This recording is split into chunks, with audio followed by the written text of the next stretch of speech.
Bismillahirrahmanirrahim. Assalamualaikum warahmatullahi wabarakatuh. Alhamdulillahi wa kafa. Wassalatu wassalamu ala rasulillahil mustafa wa ala alihi wa sahbihi wa man wafa. Amma ba'd. Fa ya ibadallah, usi nafsi wa iyyakum bi taqwallahi faqad fazal muttaqun. Fala tamutunna illa wa antum muslimun. Faqala ta'ala ya ayyuhalladzina amanu taqullaha haqqa tuqatih wa la tamutunna illa wa antum muslimun. Saudara-saudariku, Bapak Ibu sekalian, rahimani wa rahimakumullah, semoga Allah senantiasa memuliakan kita semua. Alhamdulillah, kita awali pertemuan kita di siang ini dengan bersyukur pada Allah Subhanahu wa taala. Kita masih diberikan kesempatan oleh Allah untuk hidup sampai dengan siang ini. Semoga kesempatan yang diberikan oleh Allah kepada kita bisa kita manfaatkan sebaik-baiknya untuk memperbanyak bekal ibadah dan mengistighfari dosa-dosa yang pernah kita lakukan, sehingga mudah-mudahan keadaan kita bisa lebih baik sebelum kita kembali kepada Allah Subhanahu wa taala. Hari ini kita sudah sampai di awal bulan yang baru, tanggal 4 Rajab 1437 Hijrah. Ada hal yang menarik di dalam Al-Quran, penting saya ingatkan dulu sebelum kita lanjutkan kajian kita. Quran surah ke-9 At-Taubah ayat 36. Quran surah ke-9 At-Taubah ayat 36. Ada pesan di sana yang terkait dengan tibanya salah satunya bulan Rajab ini yang masuk dalam rangkaian bulan-bulan Al-Haram. Mari kita lihat pernyataan Qurannya. Inna iddatash syuhuri 'inda Allahi 12 syahran fi kitabillah. Kata Allah, sungguh jumlah bilangan bulan itu di sisi Allah yang telah ditetapkan dalam kitabnya itu ada 12 bulan dalam setahun. Ada dua jenis kata yang diterjemahkan dengan kata bulan di dalam terjemahan. Yang pertama, ada bulan dalam pengertian bentuk fisikalnya, Bu ya. Jadi kalau Bapak lihat malam hari ada bulan, ada rembulan, bentuk fisikalnya itu disebut dalam bahasa Arab dengan kata qamar. Ya, qamarun. Ya. Bisa ditemukan di Quran surah ke-10 ayat ke-5 ya. Di Quran surah Yunus ayat yang ke-5. Di situ Allah berfirman, Quran surah 10 ayat 5. Huwallazi ja'ala asy-syamsa dhiya'a. Dialah Allah yang menjadikan matahari bersinar, wal qamara nura, qamar ya. Dan bulan memantulkan cahaya. Wal qamara nura, dan bulan memantulkan cahaya. Pernyataan ini ya, tidak didapati di kitab agama manapun kecuali di Quran. Silahkan Anda cek di kitab agama manapun, tidak ada pernyataan ini ya. Dan ini sudah dibuktikan melalui pengetahuan dan benar secara ilmiah ya. Matahari bersinar, bulan memantulkan cahaya. Bulan dalam pengertian bendanya itu ya, secara fisik itu disebut dengan qamar. Tapi kalau Anda ingin mengistilahkan bulan dalam arti hitungan waktu selama 4 pekan itu 29 sampai dengan 30 hari itu ya, maka bahasa Arabnya disebut dengan syahrun.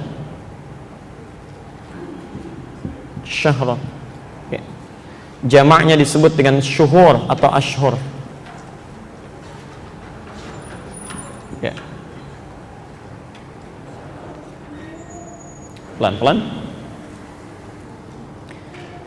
Jadi kalau hitungannya bisa dihitung dengan jari di bawah 5, misal 3, 4 ya, 3, 4, 5 itu jamaknya kata syahrun ya, dijamakkan dalam bentuk ashhur.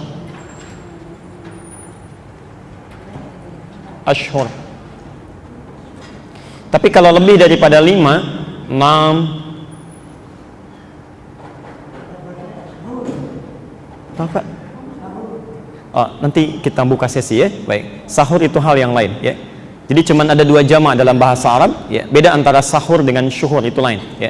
Kalau sahur pakai hak kecil nanti pakai H kecil ya. Itu jamak dari kata sahara, jamaknya disebut ashar. Aktivitas yang dilakukan di waktu ashar disebut dengan sahur. Quran surah 51 ayat 18 ya. Saya harap nanti tidak dipotong dulu ya, supaya tidak terputus nanti. Pelan-pelan. Lihat sini.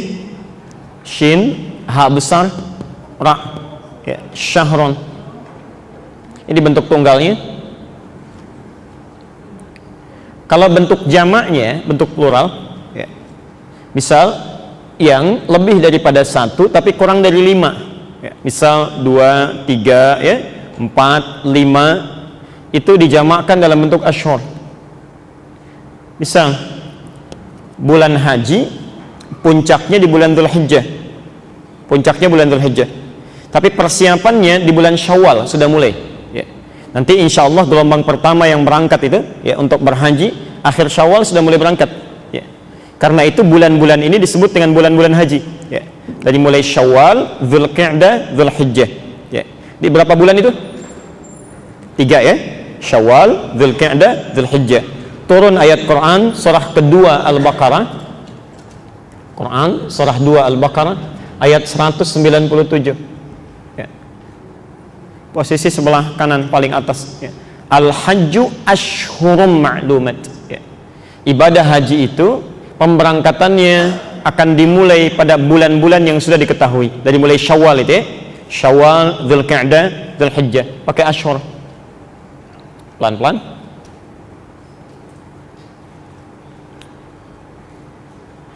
Tapi kalau kita kemudian akan jamakkan bentuk syahrun ini lebih daripada 5, 6, 7, 8 sampai 12 bulan dalam setahun, kata Quran ya, maka jamaknya dirubah dari syahrun jadi syuhurun ya. Pelan-pelan. Karena itu ketika Allah menyebutkan di Quran surah ke-9 ayat ke-36 tadi ya, kata Allah jumlah bilangan bulan dalam setahun itu ada 12 ya. Jumlah bilangan bulan menunjuk pada waktu dalam setahun ada 12 bulan 12 bulan. Karena 12 itu bentuknya jamak ya, dari kata syahrun dan lebih daripada 5 ya, maka yang digunakan dalam kalimat ini bukan ashhur tapi syuhur ya. Istilah kaidah bahasa tidak ada yang salah di Quran ya. Jadi saya ingin mengatakan bahwa kaidah tingkat tinggi dalam bahasa Arab itu di Quran. Karena itu mustahil di Quran ada kekeliruan. Mustahil di Quran ada salah pilih kata. Ya. Jelas di sini ya? Dan hebatnya, masya Allah, menariknya, kalimat syahrun sendiri yang ini, ya, itu terulang di Quran sebanyak 12 kali. Di jumlah bulan dalam setahun kata Quran ada 12, ya, dan kata syahrun di Quran terulang sebanyak 12 kali di Quran. Kalau yang Bapak tadi sebutkan sahur ya, maka tulisannya sin, ha, waw, ra yang di Ramadan ini sahur. Kalau yang ini asalnya dari kata sin, ha, ra, sahar, saharun ya. Beda ya antara syahrun, shin besar, ha besar, ra ya. Yang ini sin kecil, ha kecil, ra. Kalau yang ini waktu singkat menjelang fajar. Misal, kalau sekarang waktu subuhnya, fajarnya jam 4.37, maka jam 4:04 lah kurang lebih ya. Itu disebut waktunya waktu sahar ya. Waktu singkat sekitar 25 menit, 30 menit menjelang fajar ya. Waktu singkat menjelang fajar.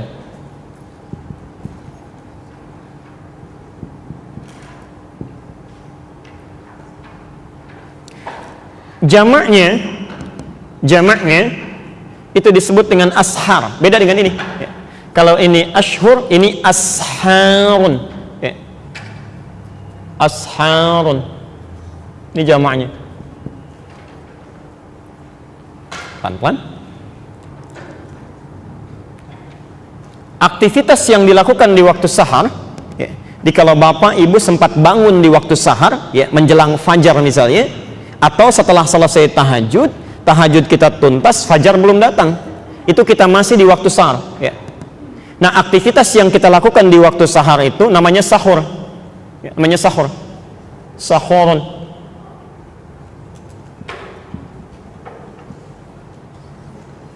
Kalau di bulan Ramadan itu, alhamdulillah, bulan Ramadan ada makan apa? Nah, makan sahur itu maksudnya lakukan makan itu di waktu sahar. Ya. Jadi kalau nanti saat kita puasa, insya Allah Anda akan melakukan sahur, maksudnya makannya dilakukan di waktu sahar. Ya. Jadi jangan terlalu jauh masanya. Ya, misal 30 menit sebelum fajar, 25 menit itu sahur namanya. Ya. Jadi kalau subuhnya 4:30 Anda makan jam 3, itu bukan sahur. Ya, itu makan terlalu dini itu ya, terlalu awal. Nah, tapi kalau Anda tidak hadir di bulan Ramadan, misal kemudian biasa tahajud atau bangun sebelum subuh dan tiba di waktu ini jamaknya disebut ashar, maka ada sunnah yang terletak dalam Al-Quran. Ada sunnahnya ya. Di Quran surah 51 Adz-Dzariyat ayat 18. Posisinya sebelah kiri agak ke bawah sedikit. Quran surah 51 ayat 18. Ada kebiasaan penghuni surga, ada amalan-amalan rutin penghuni surga, tapi surganya bukan surga biasa ya, taman surga Pak ya, taman surga ya.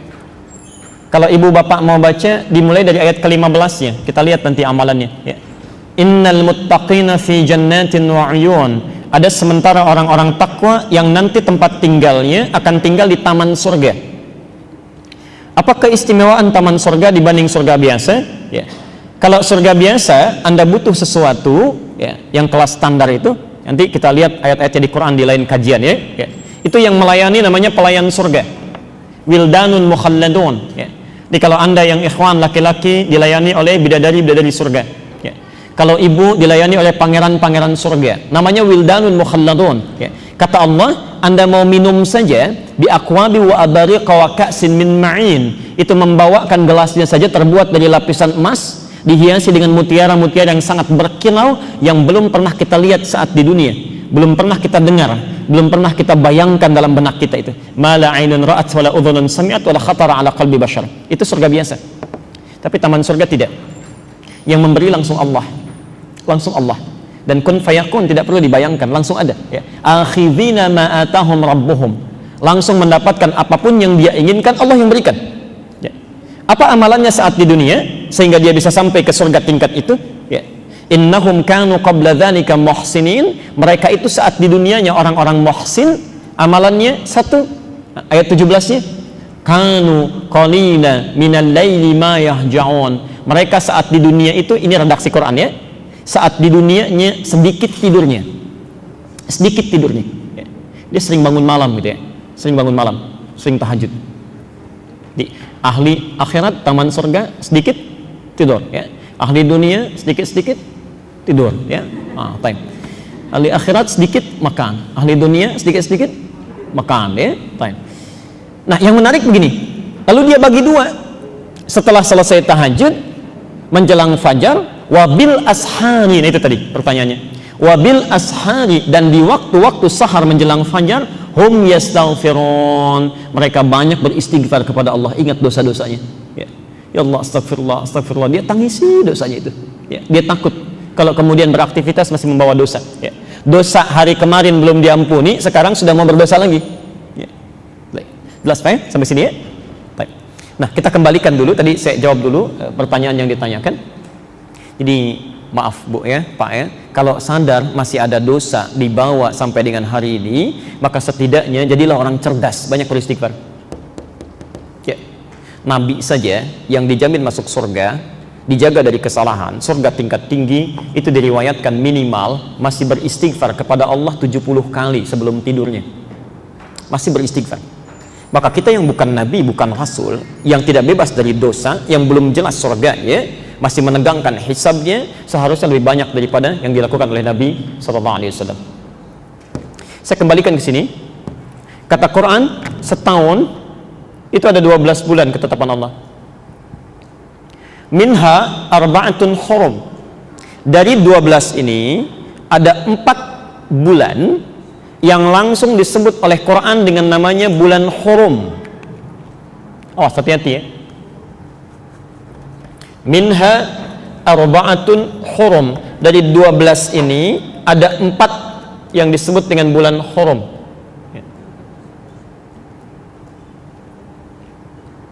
Pelan-pelan. Hurum itu dari kata haram. Ya. Haram. Haram itu yang diharamkan, yang tidak boleh dilakukan, yang harus ditinggalkan, itu haram namanya. Ya. Pelan-pelan. Disebut bulan hurum seakan-akan memberikan isyarat kepada kita, kalau Anda sudah tiba di bulan-bulan ini, 4 bulan ini khususnya, maka diminta oleh Allah, kita diminta oleh Allah Subhanahu wa taala untuk mulai meninggalkan segala yang diharamkan oleh Allah Subhanahu wa taala. Jangan melakukan maksiat. Cepat introspeksi diri, evaluasi.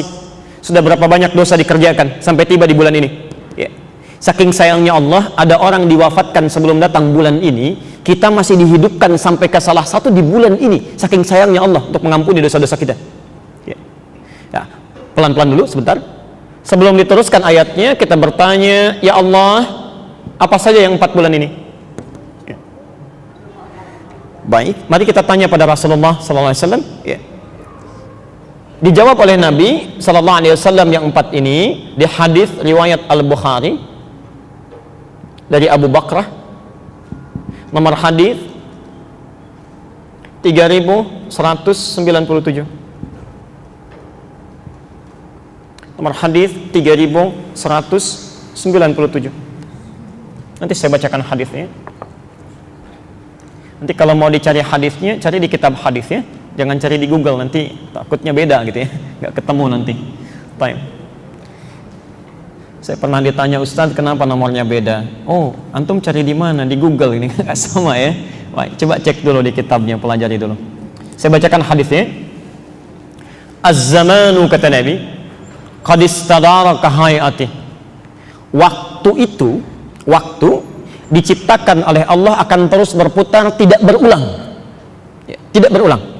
Jadi mohon maaf ya, mohon izin, kalau Anda misalnya, maaf, tertinggal salat sunnah 2 rakaat sebelum subuh tadi, ya, sebelum subuh, itu tidak bisa mengerjakannya lagi.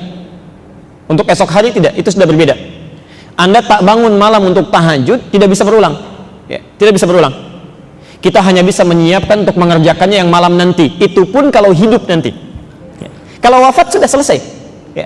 Jadi dalam kaidah ibadah itu, kalau Anda punya kesempatan untuk berbuat baik, mengerjakan satu ibadah, jangan tunda. Jangan tunda. Karena dia belum tentu bisa berulang, dan yang akan datang belum tentu kita dapatkan. Ya. Jelas sampai sini ya? Ya. Anda punya kesempatan infak misalnya. Ya. Saking sayangnya Allah didekatkan pada amalan ibadahnya. Ya. Lalu Anda tunda-tunda, sifatnya bisa tidak terjadi. Ya. Dan saat Anda tak mampu melakukannya, maaf, dia tidak berulang, yang kemudian belum tentu didapatkan. Ya. Jelas sampai sini? Ya. Yauma khalaqas samawati wal ard, sejak mulai langit dan bumi diciptakan, sama dengan ayat ini. Ya. Kemudian as-sanatu 12 syahran. Dan dalam peredaran waktu ini, dalam setahun kata Nabi, itu ada 12 bulan. Ya. Minha arba'atun hurum. Dari 12 ini ada 4 bulan hurum. Tadi saya tuliskan. Ya. 1 kata Nabi, namanya Dzulqa'dah. Oh, hati-hati ya. Maaf sebentar. Bukan Dzulqa'dah, bukan Dzulqa'idah, dan bukan Dzulqa'idah, ya. Tapi Dzulqa'dah. Tulisannya sama ya. Kata Nabi, thalatha mutawaliyah. Dari 4 bulan ini 3 berurutan. Ya. 1 disebut dengan Dzulqa'dah. Qa'dah.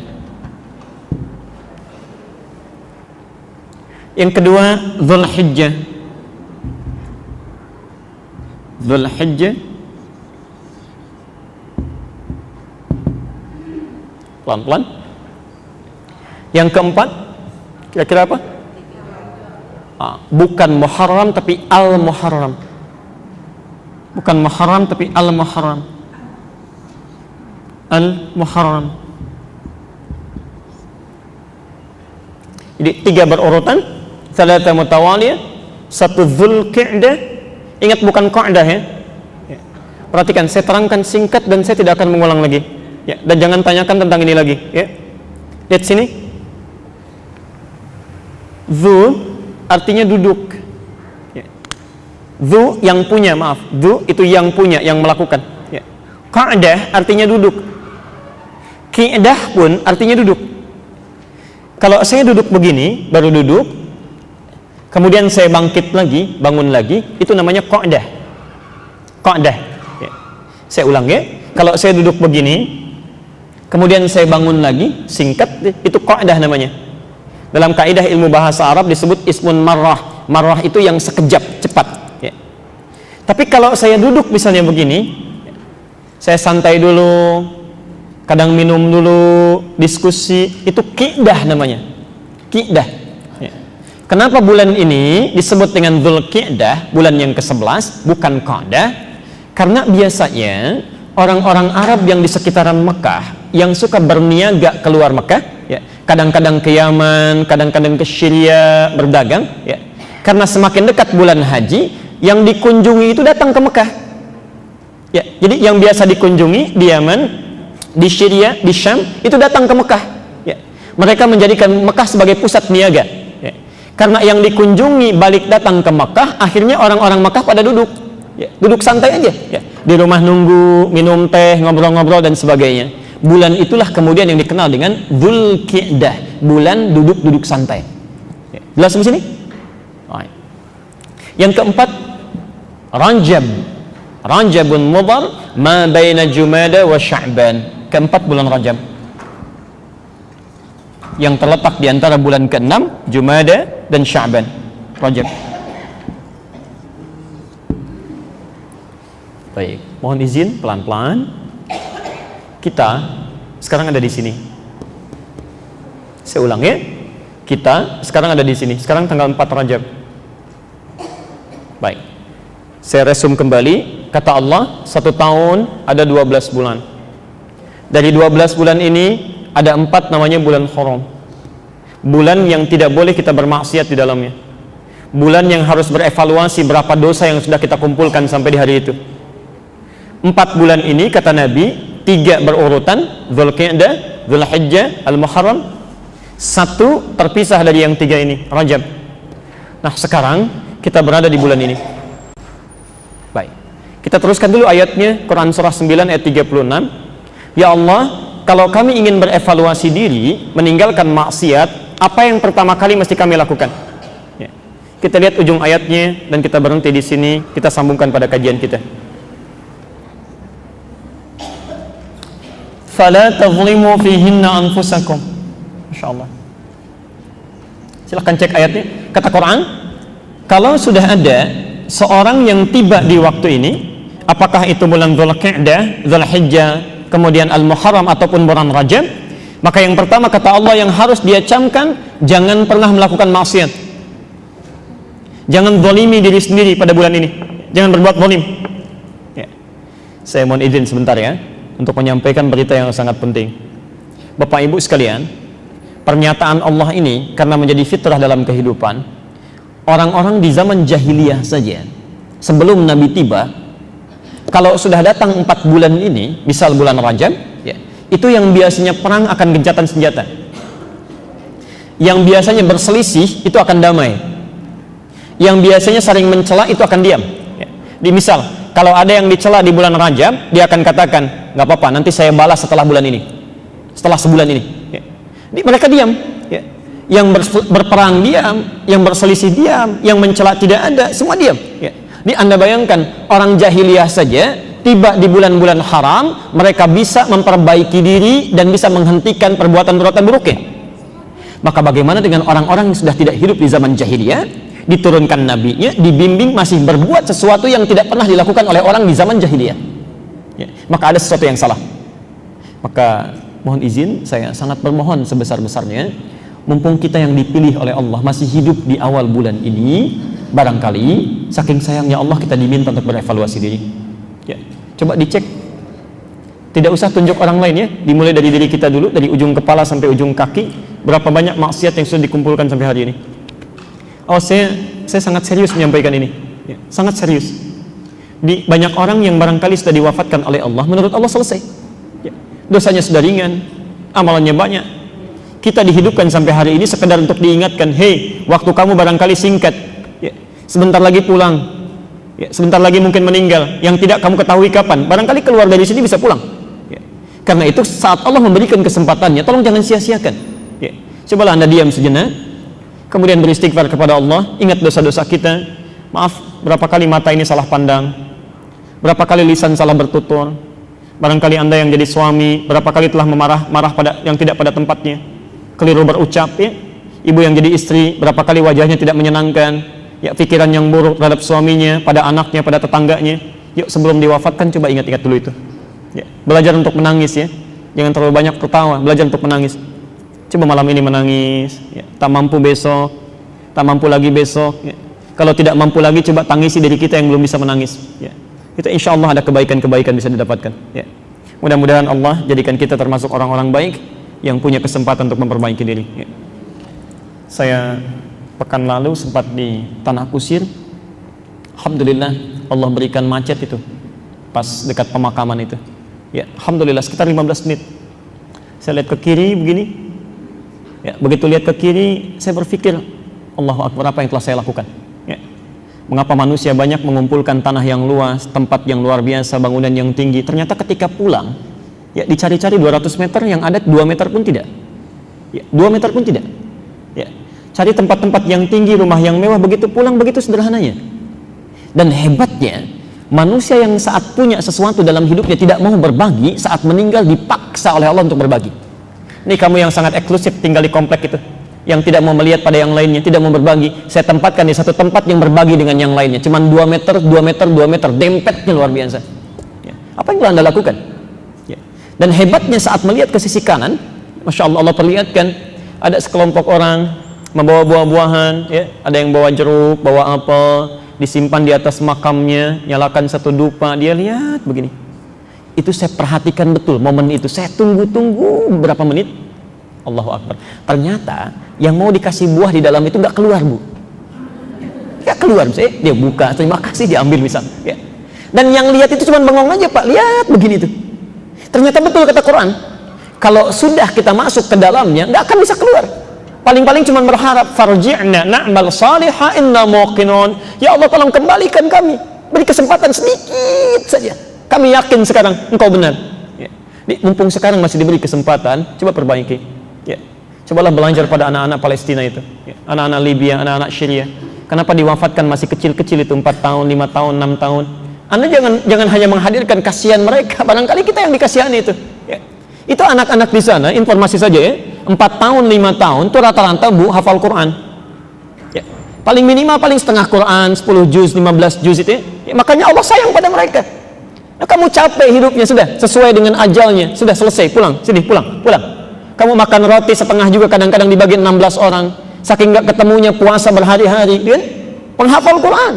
Kata Allah, jangan lama-lama lah, jangan lama-lama, capek hidup kamu, pulang sini, nikmati alam kubur yang ada di Quran surah ketiga Ali Imran ayat 169 sampai 171 itu. Cepat pulang, ya.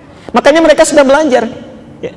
Yang kasihan itu kita, diberikan 40 tahun, 50 tahun, 60 tahun, jangankan menghafal Quran, kadang sehari untuk lihat Quran saja mungkin belum sempat, ya. Yang matanya masih bisa maksiat, ya. Yang baru bangun tidur sudah dengar yang salah, sudah bicara yang keliru, sudah melihat yang dilarang, itu yang berbahaya, ya. Anda yang seringkali mempelajari urusan dunia, malam pertama di dunia, coba cek persiapan Anda malam pertama di alam kubur. Apa kira-kira yang terjadi? Saat diantarkan dengan banyak orang, ditinggalkan sendirian, suasana tidak ada yang menemani, ya. Masya Allah, ayo coba disiapkan, ya. Kita, demi Allah saya katakan, belum bisa menjamin hidup hingga esok hari, ya. Ya, kalau sudah tahu hidup kita tidak aman, maka setidaknya di bulan ini ayo kita mulai perbaiki diri kita, ya. Dan cara terbaik, sumber untuk memperbaiki diri adalah memperbaiki keadaan hati kita, karena semua perilaku buruk itu bersumber dari hatinya, ya. Kata Nabi SAW, inna fil jasadi mudghah, idza salahat salahal jasadu kulluh, wa idza fasadat fasadal jasadu kulluh, ala wahyal qalbu, ya. Sungguh di dalam tubuh setiap manusia itu ada segumpal daging, sekunyahan saja, ya. Tapi sangat menentukan keadaan perilakunya, sifat dan sikapnya. Kalau itu baik, maka akan baik semua sifat dan sikapnya, dan kalau itu buruk, maka akan buruk semua sifat dan sikapnya. Itulah hati, dan kajian kita adalah kajian tentang bagaimana menyucikan keadaan hati kita sehingga ketika pulang berada dalam keadaan bersih, ya. Baik, mari kita teruskan bahasan kita dalam kajian tazkiyatun nafas, ya.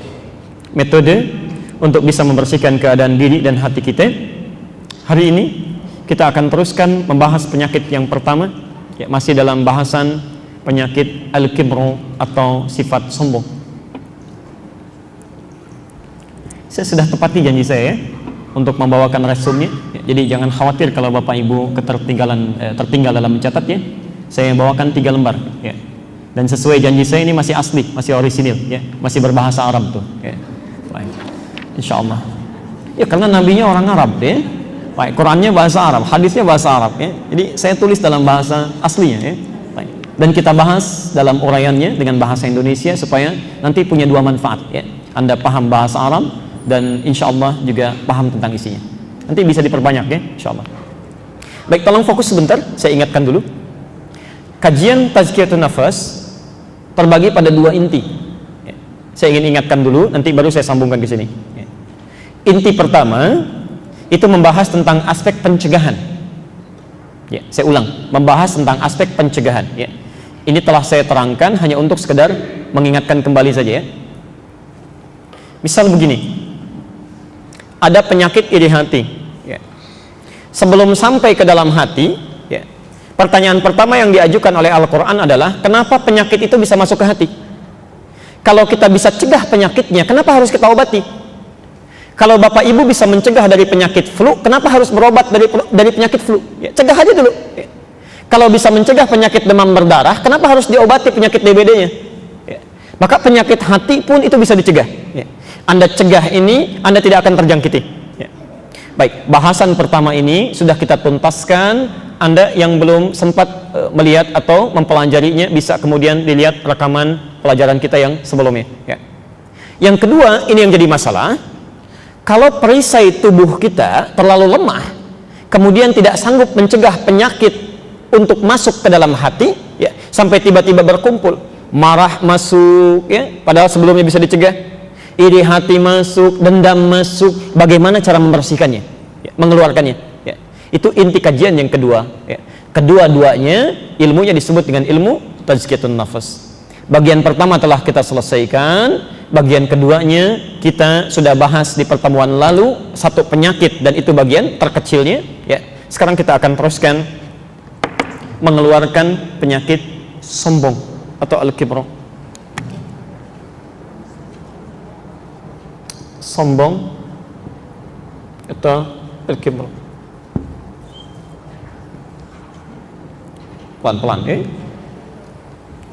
Awas, hati-hati, ya. Nanti kita deteksi pada diri kita, jangan-jangan masuk di siang ini kita bawa penyakitnya, cepat keluarkan, ya. Pelan-pelan. Sesi lalu kita sudah jelaskan apa itu sombong dan ibu bapak sudah catat. Kita juga sudah pelajari dari mana asalnya penyakit sombong ini sampai dibawa oleh setan, ya, dibawa oleh iblis, ya. Sekarang yang akan kita pelajari setelah tahu apa itu sombong, bagaimana dia datang, ya. Sekarang tugas kita untuk mempelajari bagaimana cara kita mengetahui orang-orang yang terjangkit oleh penyakit sombong ini, ya. Materi hari ini dawafi'ul kibri, sebab-sebab penyakit sombong, ya. Sebab penyakit sombong atau faktor yang menyebabkan datangnya penyakit sombong.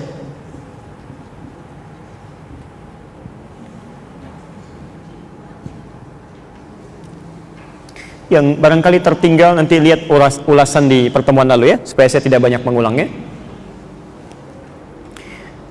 Pelan-pelan, catat dulu dalilnya. Catat dalilnya. 1. Quran surah ke-96 Al-Alaq ayat 6 sampai 7. Contohnya Quran surah ke-28 ayat 76 sampai 80. Quran surah ke-96 Al-Alaq ayat 6 sampai 7. Yang kedua, Quran surah ke-28 Al-Qasas. Al-Qasas ayat 76 sampai ayat 80. Pelan-pelan. Hadisnya bisa kita ambil hadis Muslim nomor hadis 91 tentang sombong.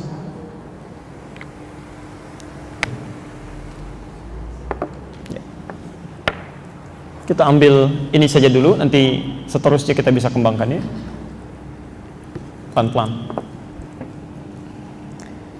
Saya tegaskan lagi kata Nabi sallallahu alaihi wasallam, al-kibru, sombong itu ya, hadis Muslim nomor hadis 91. Kata Nabi, al-kibru, sombong itu gitu ya, batarul haqqi wa ghamtun nasi. Ya. Batarul haqqi, mengingkari satu kebenaran. Saya mulai dari sini dulu. Batarul haqqi, menolak kebenaran. Batarul haqqi, menolak kebenaran ya. Wa ghamtun nasi, dan merendahkan orang. Wa ghamtun nasi, dan merendahkan orang. Ciri orang sombong cuma dua kata Nabi ya. Hati-hati kalau Anda, maaf ya sebelumnya, merasa hadir dalam diri kita satu di antara dua sifat ini, maka kita sedang terjangkiti penyakit sombong ya. Nanti kita belajar sebabnya apa dan bagaimana cara bisa mengobatinya ya. Satu kata Nabi ini, batarul haqqi, menolak kebenaran, menolak sesuatu yang sudah jelas benarnya ya. Di pertemuan lalu sudah saya jelaskan ya, ada dua jenis kata benar ya. Satu disebut dengan as-sidqu, as-sidqu. Yang kedua disebut dengan al-haqqu. Ya. Kalau sidqun itu artinya kebenaran yang masih diragukan sementara orang. Ya. Memang benar, tapi barangkali karena buktinya belum jelas, sementara orang masih ragu. Ya. Contoh begini. Nabi SAW satu kali diangkat ke langit menunaikan peristiwa Mi'raj ya. Bahkan Isra dan Mi'raj, dari Masjidil Haram ke Masjidil Aqsa, naik ke langit cuma satu malam. Kemudian disampaikan informasinya, kata Nabi, saya baru naik ke langit tadi malam ya. Di Masjidil Haram ke Masjidil Aqsa, naik ke langit tadi malam, balik lagi ke Mekah ya. Saat belum ada Apollo, tidak ada kendaraan seperti saat ini, ada seseorang mengatakan saya pergi ke Masjidil Aqsa, ke langit cuma semalam. Kalau Bapak Ibu hadir dalam peristiwa itu, kira-kira percaya nggak? Wah, umumnya orang tidak percaya ya, karena buktinya belum jelas ya, buktinya belum jelas. Tapi kalau Anda percaya misalnya pada sesuatu yang walaupun diragukan, Anda percaya, misal itu disebut dengan shadiq ya, orangnya disebut shadiq.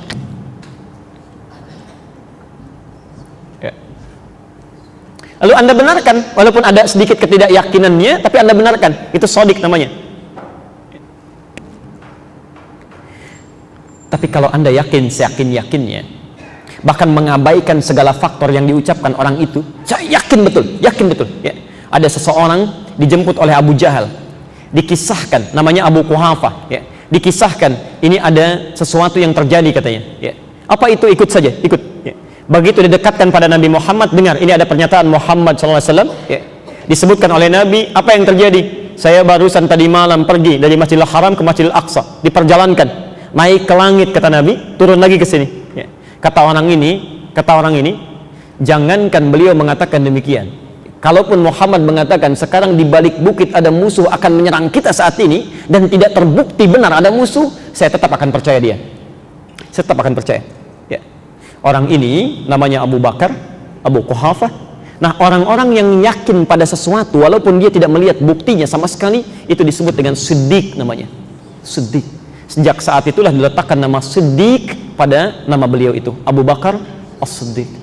Karena orang ini selalu yakin kepada Rasulullah sekalipun bukti-buktinya bagi sementara orang belum nampak meyakinkan. Ya. Ini yang paling disayang oleh Nabi, sahabat ini. Ya. Masya Allah, saat hijrah ke Madinah, beliau yang dipilih menemani ya, padahal ada Ali menantunya di rumah Nabi saat itu, sedang diincar, sedang dikepung luar biasa ya. Ada Abu Bakar, ada Ali, ada Rasulullah. Kata Rasulullah, Ali, kamu tidur di tempat tidur saya, gantikan. Abu Bakar, ikut saya hijrah. Tidak banyak orang tahu di perjalanan, Bapak Ibu sekalian, itu kisahnya cuma menemani saja. Padahal itu orang paling gelisah, Pak, Bu. Di jalan kadang ke depan, kadang ke belakang, ke kanan, ke kiri. Kata Rasulullah, kamu apa yang kamu lakukan? Kata Abu Bakar, saya ke depan karena saya khawatir ada anak panah tiba-tiba melesat di depan, biar saya kena duluan. Saya ke belakang karena saya khawatir ada tombak di belakang yang akan menombak Anda, maka saya akan jadi perisai, biar saya duluan. Bahkan sampai di Gua Thurnya itu, di Gua Thur itu tidak langsung masuk, Bu. Jadi kalau misalnya Anda umrah, jalan-jalan ke sana, Anda lihat, itu beliau yang pertama kali melemparkan batu ke dalamnya. Kata Rasulullah, "Madza taf'al?" Apa yang kamu lakukan? Saya ingin memastikan apakah di gua itu aman atau tidak. Sebelum masuk, jangan dulu ya Rasulullah, saya duluan katanya. Tangannya dimasukkan dulu begini. Apa yang kamu lakukan? Kata Abu Bakar, kalaupun nanti ada hewan buas, biar tangan saya dulu yang kena duluan. Sampai masuk ke dalamnya, orang yang selalu menangis, khawatir, takut tuh Abu Bakar. Sampai turun ayat mengisahkan itu. La tahzan innallaha ma'ana. Jangan takut, jangan sedih. Allah bersama kita ini. Abu Bakar. Maka bagaimana sahabat yang paling mulia, sangat disayang oleh Nabi, putrinya menjadi istri Nabi SAW, ya, dimuliakan, yang kata Nabi pahanya tidak sebanding dengan amalan umat manusia, ya, lalu datang sementara orang, kemudian tiba-tiba ringan lisannya mencela Abu Bakar. Ada sesuatu yang salah dalam dirinya, ya, ada yang keliru, ada sedih. Tapi kalau al-haq, maaf, itu adalah kebenaran yang sangat jelas buktinya, tidak ada celah dari sisi manapun kita meragukannya. Ini saking jelasnya kita nggak bisa mengelak. Misal, ini apa? Ini spidol. Baik. Kalau saya bilang, maaf, bukan spidol, ini handphone misalnya. Percaya nggak? Karena jelas buktinya kelihatan. Ya. Nah, kalau ada orang-orang yang mengingkari sesuatu yang sudah jelas benarnya, kemudian diingkari juga, ada yang salah dalam dirinya, itu orang sombong. Ya. Misal, maaf, kita bicara tentang maksiat dulu misalnya. Bohong itu ya, dosa enggak? Sudah jelas dosanya, kok ada yang berbohong juga? Kan sudah jelas dustanya. Ya. Gosip dosa enggak? Sudah tahu dosa, kok dinikmati juga? Ya. Maka orang-orang yang bermaksiat, ada nanti ayat-ayat di Quran, seakan-akan dia itu seperti kena penyakit sombong. Kok sombong ya? Kayak orang yang sudah punya banyak amal, kalau berdosa pun nggak berpengaruh gitu. Ya. Nanti ada di Quran orang-orang yang seakan-akan merasa banyak amalnya, nggak apa-apa, kalaupun masuk neraka paling sebentar. Quran surah kedua Al-Baqarah ayat 80. Posisi paling kiri sebelah ke atas. Ya. Wa qalu lan tamassana an-naru illa ayyaman ma'dudah. Ya. Sementara orang-orang Yahudi berkata, ya, mereka berkata, nggak apa-apa masuk neraka juga. Ya. Kami ini kan kekasih Tuhan. Ya. Allah sayang dengan kami. Kalaupun masuk neraka disiksa paling sebentar aja. Ya. Sebentar. Ya. Bahkan ada yang menghitung, Pak, dihitung-hitung sama dia. Ya paling sehari, 2 hari, 3 hari katanya. Itu ada di Ali Imran ayat ke-24. Ya. Quran surah 3 ayat 24. Posisi paling kanan sebelah atas. Ya. Dzalika bi annahum qalu lan tamassana an-naru illa ayyaman ma'dudat. Alifnya panjang. Ya. Yang di Al-Baqarah tidak ada alifnya, ma'dudah. Ya. Jadi dia masih membayangkan paling sebentar, tapi ketika ditanya dia nggak tahu kapan sebentarnya. Tapi kalau yang di Ali Imran, kenapa alifnya panjang? Kalau alifnya panjang ma'dudat, itu tandanya orangnya sudah menghitung. Ya, 1, 2, 3, dia. Kata orang ini, nggak apa-apa. Paling kalau masuk neraka cuma sebentar. Ya, bisa dalam hitungan jari keluar dari situ. Ya. Anda bayangkan, kata Quran, ada orang sombong yang merasa banyak amalnya, mudah berbuat maksiat. Ya. Diseakan-akan maksiat sedikit nggak apa-apa lah. Paling nanti diampuni juga. Ya. Jadi kalau ada orang sudah tahu bohong itu salah, gosip itu keliru, berselisih itu dosa, kok dilakukan juga?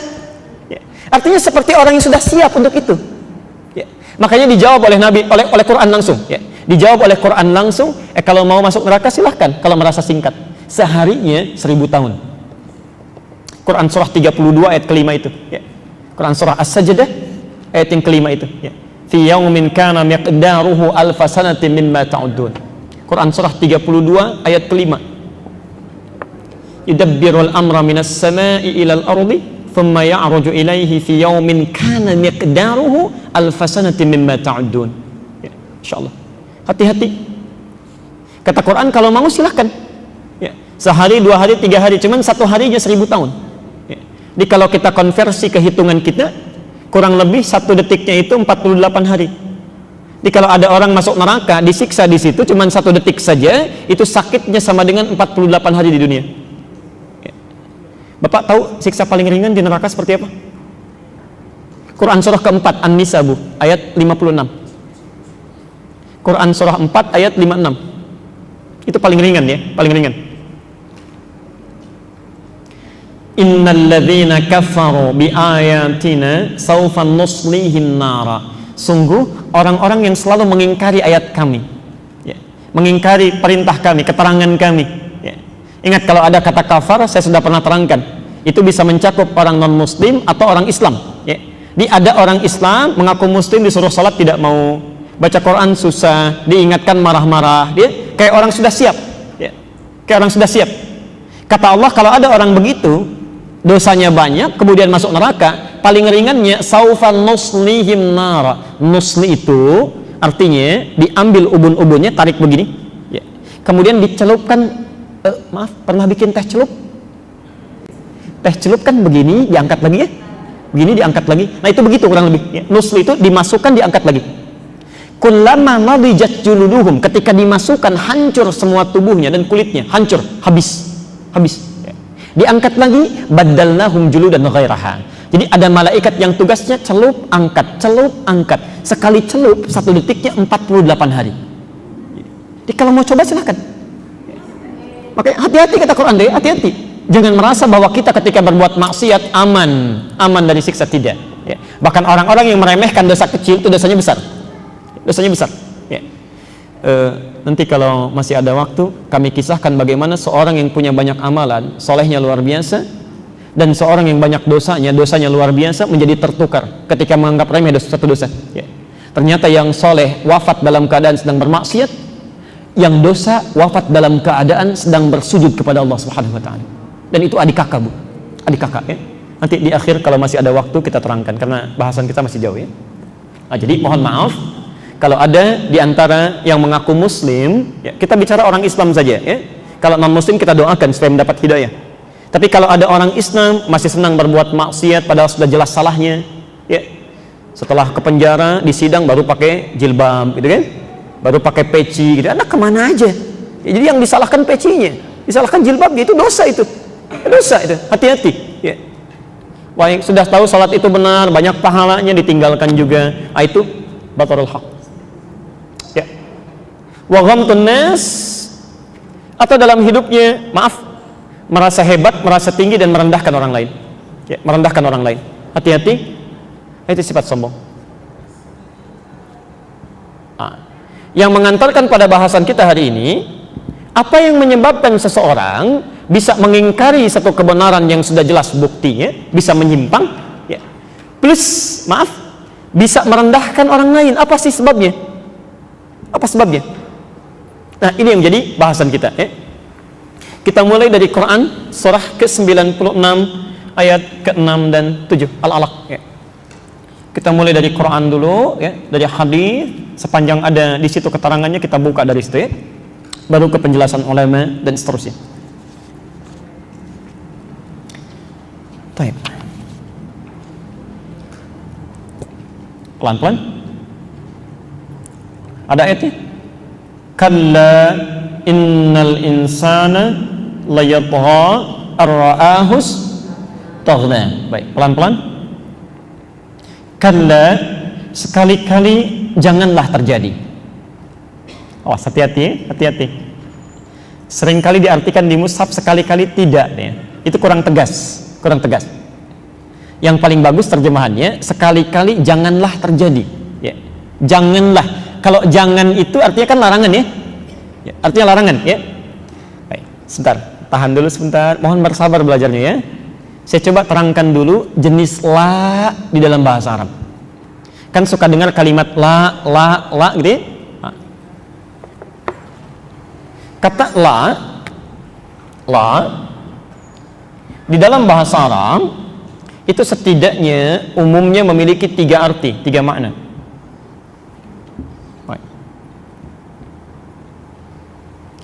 Nanti kalau ini dibahas dan Bapak Ibu baca Al-Quran atau hadis, itu insya Allah dapat rumus cepat dan bisa menerjemahkan dengan baik.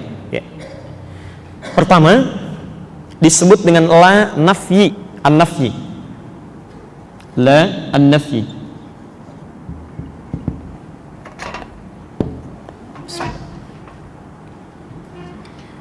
Apa itu la nafyi? Ya. La nafyi itu la yang fungsinya untuk meniadakan sesuatu, menafikan, sudah jadi bahasa Indonesia, ya. Menafikan, meniadakan, menafikan sesuatu. Pelan-pelan. Biasanya rumus cepatnya begini, rumus cepatnya. Kalau setelah huruf la, Bapak Ibu temukan di dalam Quran misalnya, kalimatnya ujung harakatnya dhammah, ya. Itu diartikan nafi, artikan tidak, ya, artinya tidak, tidaklah, tidak atau tidaklah. Misal Al-Baqarah ayat 286, kita hafal itu ya, ayat terakhir, la yukallifullahu nafsan. Perhatikan, la bertemu dengan satu kalimat, harokat terakhirnya la yukallifu. Ini itu artikan dengan tidaklah, ya, nafi, ya. Kata Allah, tidaklah, ya, tidaklah Allah memberikan tugas, ujian, beban kecuali yang diberikan tugas itu pasti mampu, ya.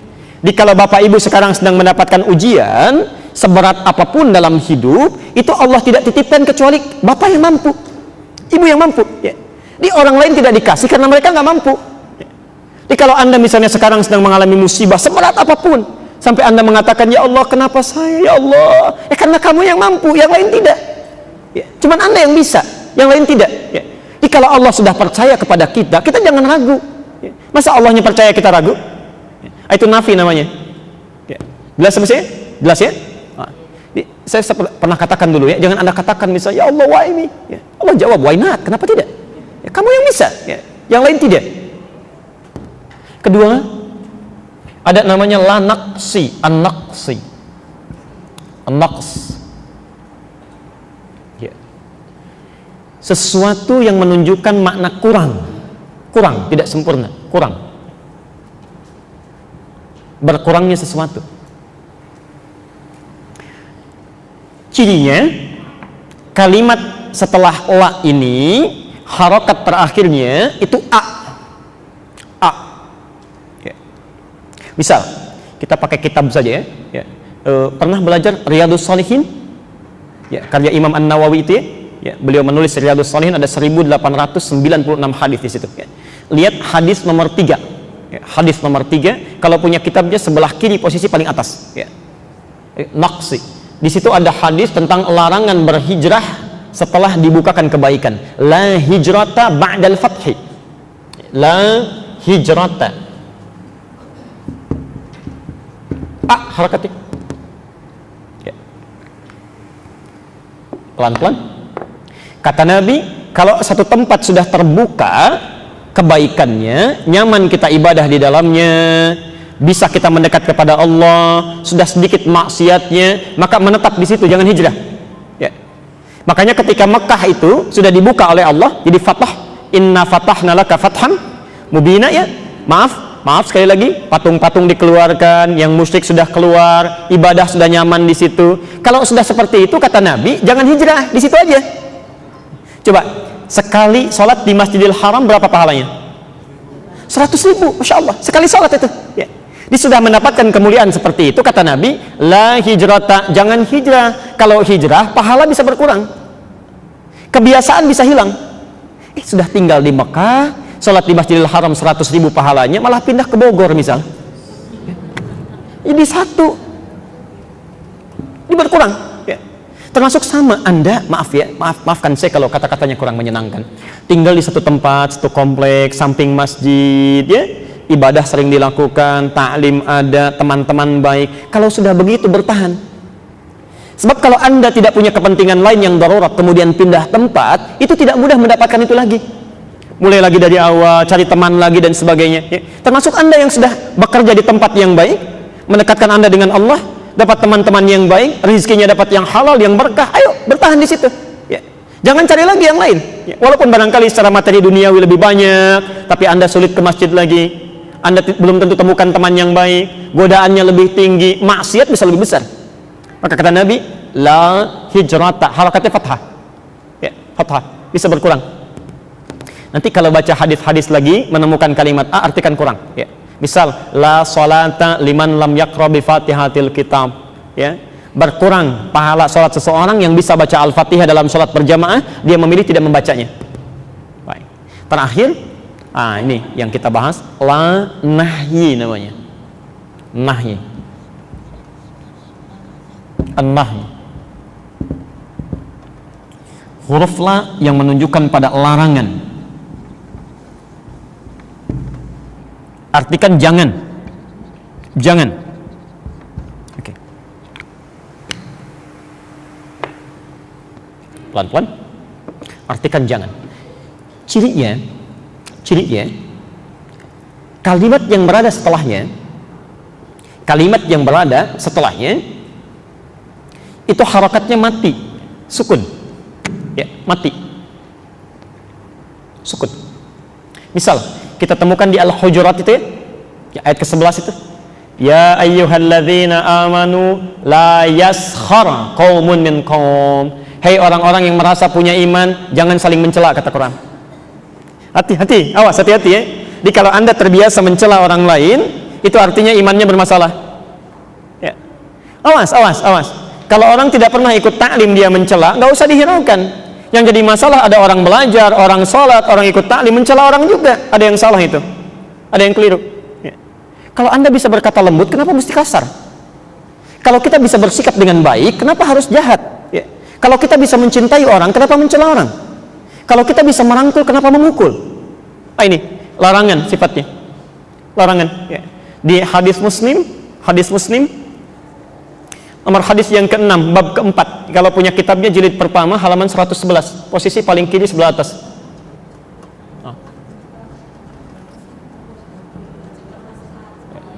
Hadis Muslim. Kenapa? Baik. Oke. Pelan-pelan ya.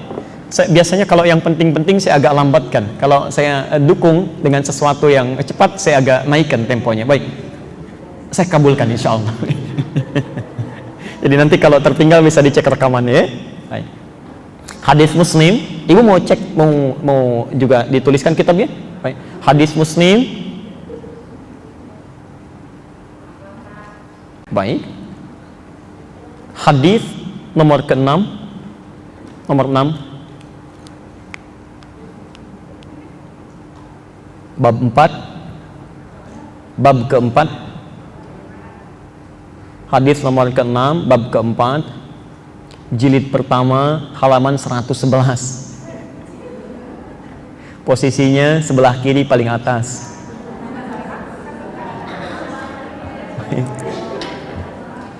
Ya.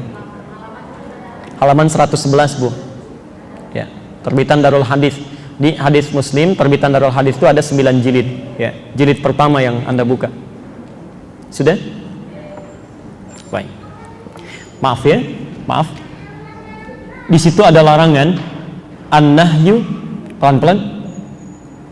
Dibuka kalimatnya an-nahyu, larangan. An akhdhir riwayah, untuk mengambil riwayat, belajar anid du'afa, ya, dari orang-orang yang lemah ilmunya atau lemah dalam hadisnya. Pelan-pelan, ya. Di hadis-hadis itu ingin menceritakan larangan Nabi, pakai huruf la nanti ya. Larangan Nabi untuk belajar dari orang-orang yang lemah ilmu, ya, lemah ilmu. Hati-hati, misalnya termasuk Nurul Bahri, saya kan mengundang ustadz, itu dilarang oleh Nabi. Tidak boleh Anda belajar pada orang yang lemah ilmunya. Di lemah ilmu saja sudah tidak boleh belajar, apalagi yang tak punya ilmu. Itu bahaya, ya. Ada orang yang maaf backgroundnya bukan agama, bahkan kadang-kadang membuat orang tertawa dan sebagainya, tiba-tiba dipoles jadi ustadz. Anda belajar ke situ, itu Anda dosa. Ya. Bukan cuma terlibat, tapi dosa. Ya. Karena la itu kalau sudah ada la nahyi, larangan sifatnya, bila dilakukan larangan itu maka konsekuensinya dosa. Ya. Jadi kalau sudah ada nahyi sifatnya, jangan lakukan, lantas Anda lakukan, itu dosa. Misal, Nabi menyampaikan jangan bergibah, lalu ada bergibah, dosa enggak? Dosa. Allah sampaikan jangan dekati zina, la taqrabu zina, ada orang berzina, dosa enggak? Sama kata Nabi, jangan belajar dari orang yang lemah ilmunya. Lalu orang ini belajar, ya, maaf, ketika dia belajar, bahkan kata Nabi, saya bacakan hadisnya ya, sayakunu fi akhir zaman, ya, akan terjadi di akhir zaman, dajjaluna kadzabun, terdapat orang-orang yang suka berdusta, ya. Di ada kadzib, ada kadzab. Kalau kadzib sekali dusta, kalau kadzab terus-terusan berdusta, ya, terus-terusan berdusta. Pelan-pelan. Yuhadditsunakum bisyai'in la tasma'unahu wa la yasma'uhu wa la yasma'u aba'ukum. Ya. Anda akan mendengar dari mereka pernyataan-pernyataan yang belum pernah Anda dengar sebelumnya, bahkan bapak kita pun tidak pernah dengar. Ya. Ini Masya Allah, saking kuatnya dosanya, bahkan maaf, jangankan kita, orang tua kita aja nggak pernah dengar. Ya. Tiba-tiba datang seseorang mengaku paham agama, walaupun gelarnya doktor, profesor dan sebagainya, tiba-tiba datang menyampaikan semua agama sama. Belajar tinggi-tinggi dapat gelar menyampaikan semua agama sama. Ya. Kata Nabi akan terjadi satu saat di akhir zaman seseorang tiba-tiba mengatakan tentang agama yang belum pernah kita dengar. Ya. Belum pernah. Bahkan orang tua kita pun tak mendengar itu. Ya. Tidak mendengar itu. Kata Nabi, maaf ya, iyyakum wa iyyahum, waspada Anda semua, hati-hati, jauhi mereka. Jauhi, ya, jauhi. La yudillunakum, pakai la, ya. Hati-hati, jangan sampai mereka menyesatkan Anda semua. Jangan sampai mereka menyesatkan Anda semua, itu hati-hati ya. Jadi, maaf, saya agak menyimpang sedikit ya. Kalau ada orang yang dilarang oleh Nabi belajar pada orang-orang yang lemah ilmu, lantas kemudian dia belajar ke situ dan mengangkat kelemahan ilmunya ini, tersebar kalimatnya, menyebar di masyarakat, di banyak orang, disaksikan lagi, itu Anda berkontribusi dalam dosanya. Ya. Yang terbaik tinggalkan. Itu sudah ada ketentuannya di Quran. Ya. Maaf saya agak sedikit melebar ya. Quran surah keempat An-Nisa. Quran surah keempat An-Nisa ayat 140. Ayat 140.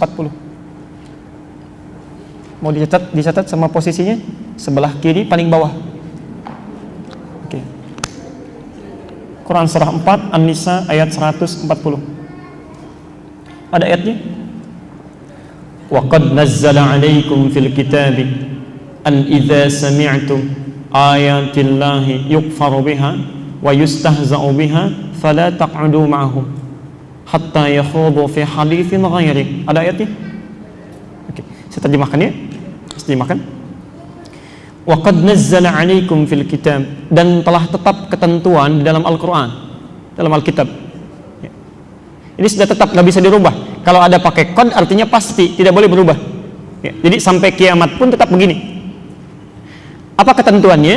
An idza sami'tum, jika Anda satu saat mendengar ayatillahi yukfaru biha, ayat-ayat Allah kemudian diingkari, dia tolak, berbeda, jauh dari keterangan Quran. Quran bilang inna dina indallahil Islam, dia katakan semua agama sama misal, ya. Baik, misal saja. Wa yustahza'u biha, atau dia tidak mengingkari, cuma mengolok-olok. Ya. Ada orang pakai hijab diolok-olok misalkan, sudah ketinggalan zaman misal, ya. Ada orang ingin memelihara jenggot misal saja, dia berjenggot diolok-olok misal, ya. Dia lupa kalau nabinya berjenggot. Hati-hati, ya. Hati-hati, Nabi Anda itu berjenggot tuh ya. Jadi bukan persoalan tumbuh jenggot atau tidaknya, tapi mengolok-olok pada sesuatu yang tidak tepat itu berbahaya. Ya. Maaf, kata Quran, fala taq'udu ma'hum. Bapak Ibu tidak usah repot-repot buang energi kita yang sangat bermanfaat itu. Jangan repot-repot menggunakannya untuk hadir beserta mereka, duduk dengan mereka, menyaksikan tayangannya, baca bukunya, dengarkan ceramahnya, nggak usah, tinggalin aja. Ya. Laknya nahyi itu. Fala taq'udu ma'ahum, jangan sertai mereka, enggak usah ya. Di rumusnya kalau ada orang-orang yang kontroversial, orang yang lemah ilmu, tidak usah direspon. Kalau muncul di televisi misalnya, enggak usah disaksikan, enggak usah ditonton, pindahin aja ya. Justru karena keseringan dilihat, ratingnya naik, terus dipertahankan. Kalau nggak ada yang lihat, selesai. Ya. Biasanya ustadz begitu, ustadz musiman biasanya. Ya. Coba cek ya, kalau musim rambutan, rambutan kan yang banyak ya. Selesai rambutan, mangga muncul, rambutan hilang, mangga yang naik. Ya. Coba cek. Biasanya orang-orang yang lemah ilmu dengan sendirinya akan hilang. Selesai musimnya, selesai. Ya. Jadi kalau Anda, tapi yang paling berbahaya, kalau Anda hadir di situ, saksikan itu, kemudian berusaha mengangkat itu juga, berkontribusi mengangkat itu semua, maaf, kata Quran, innakum idzam mithluhum. Lama-lama Anda akan seperti mereka. Ya. Minimal punya pemikiran yang sama. Minimal bersimpati, atau paling tidak berkontribusi dalam dosa. Ya. Apa hukumannya bagi orang seperti ini? Innallaha jami'ul munafiqina wal kafirina fi jahannam jami'a. Maka kami akan kumpulkan mereka semua orang munafik, disebut orang munafik. Ya. Jadi saya ilustrasikan begini ya. Ada orang kafir, ada orang munafik, orang Islam saya yang mengingkari ketentuan agamanya, yang menjelek-jelekan agamanya. Misal, ya. Maka yang pertama masuk neraka itu bukan orang kafir, orang munafik dulu. Orang munafik dulu diikuti orang kafir, disiapkan di tempat spesial, namanya neraka jahanam. Ya. Hati-hati, la-nya nahi. Nah, kalau kalimatnya dihilangkan ini, misal setelah la nahi, kalimatnya kan mati ya. Dihilangkan kalimatnya, ditambah dengan huruf kaf menjadi kalla, itu bukan hanya berarti jangan, tapi juga berarti waspada. Ya. Kalla, jangan pernah terjadi dan Anda mesti waspada. Ya. Perhatikan cara menerjemahkan ya. Kalla, sekali-kali jangan pernah terjadi dan Anda mesti waspada. Awas, hati-hati. Ya. Dulu kan suka ada acara di televisi dia, waspadalah, waspadalah ya, sampai diulang-ulang itu. Berarti penting kan ya? Penting. Kalla, sekali-kali jangan sampai terjadi dan Anda mesti waspada. Hati-hati. Ya. Innal insana la yatgha. Ya. Ada kecenderungan manusia itu bisa bersifat sombong, melampaui batas. Ya, melampaui batas. Pelan-pelan. Nanti kita lihat ya, apa kaitan ayat ini dengan contoh-contoh kita. Melampaui batas. Jadi kata Quran, jangan sampai terjadi ada di antara kita bisa melampaui batas. Dan mesti waspada, jangan sampai melampaui batas ya. Jangan sampai melampaui batas ya.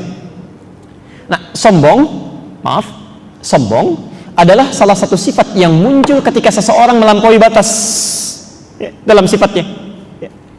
Melampaui batas dalam sikapnya ya.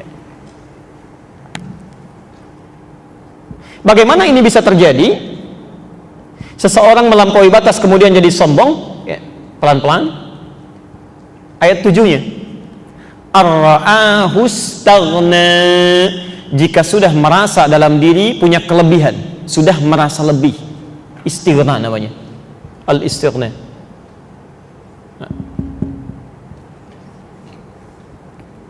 Oh, tolong fokus betul ke sini ya, fokus betul.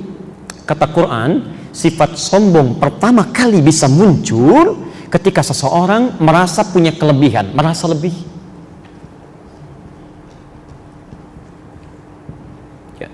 Mohon izin saya akan lambatkan sekarang. Anda kaya itu tidak dilarang, bahkan didorong ya. Bagaimana Anda bisa berzakat kalau tidak punya uangnya? Bisa infak, bisa sedekah kalau tidak ada yang disedekahi. Bisa haji kalau tidak ada biayanya, boleh. Yang tidak boleh itu merasa lebih, merasa kaya dibandingkan dengan orang. Anda punya kedudukan, boleh. Justru dengan kedudukan itu bisa membuat kebijakan-kebijakan yang baik, punya dampak ibadah. Ya.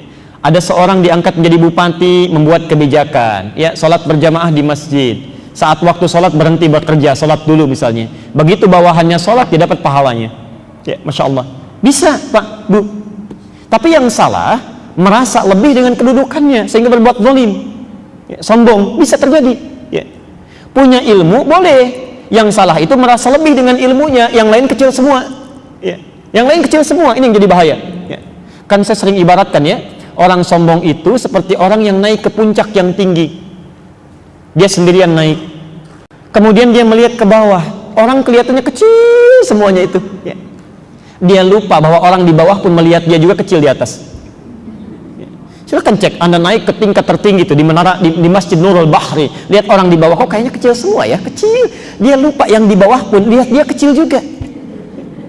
Dan yang paling berbahaya kalau dia sendirian melihat orang banyak di bawah. Tapi kan yang di bawah melihat dia itu sendirian. Itu yang berbahaya. Nah, sekarang kita teruskan dulu. Jadi, penyakit sombong ini kata Quran, pertama kali bisa muncul karena orang merasa lebih. Sekarang yang jadi masalah, kapan seseorang itu merasa punya kelebihan? Kapan? Nah, ini yang kita akan ambil satu contohnya di Quran untuk sesi hari ini. Setelah itu kita berhenti dalam pembahasan dimaksud ya. Saya urutkan ya. Tidak boleh sombong. Sombong berkonsekuensi dapat dosa yang tidak kecil. Penyebab orang sombong merasa lebih. Quran surah 96 ayat ke-6 itu. Ya, pelan-pelan. Sekarang pertanyaannya, kapan seseorang bisa merasa lebih? Ya. Apa faktor-faktor penyebab yang menyebabkan orang bisa merasa lebih sehingga bisa menjadi sombong? Baik, mari kita catat. Satu, ziyadatul mali. Ya, penyebab pertama, bertambahnya harta benda. Hati-hati ya.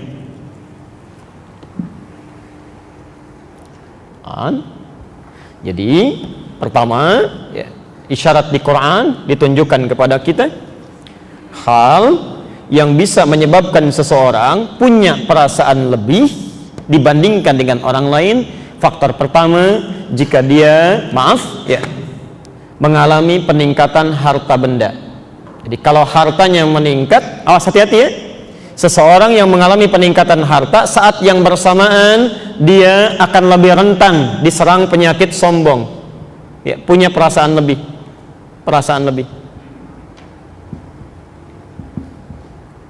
Ya.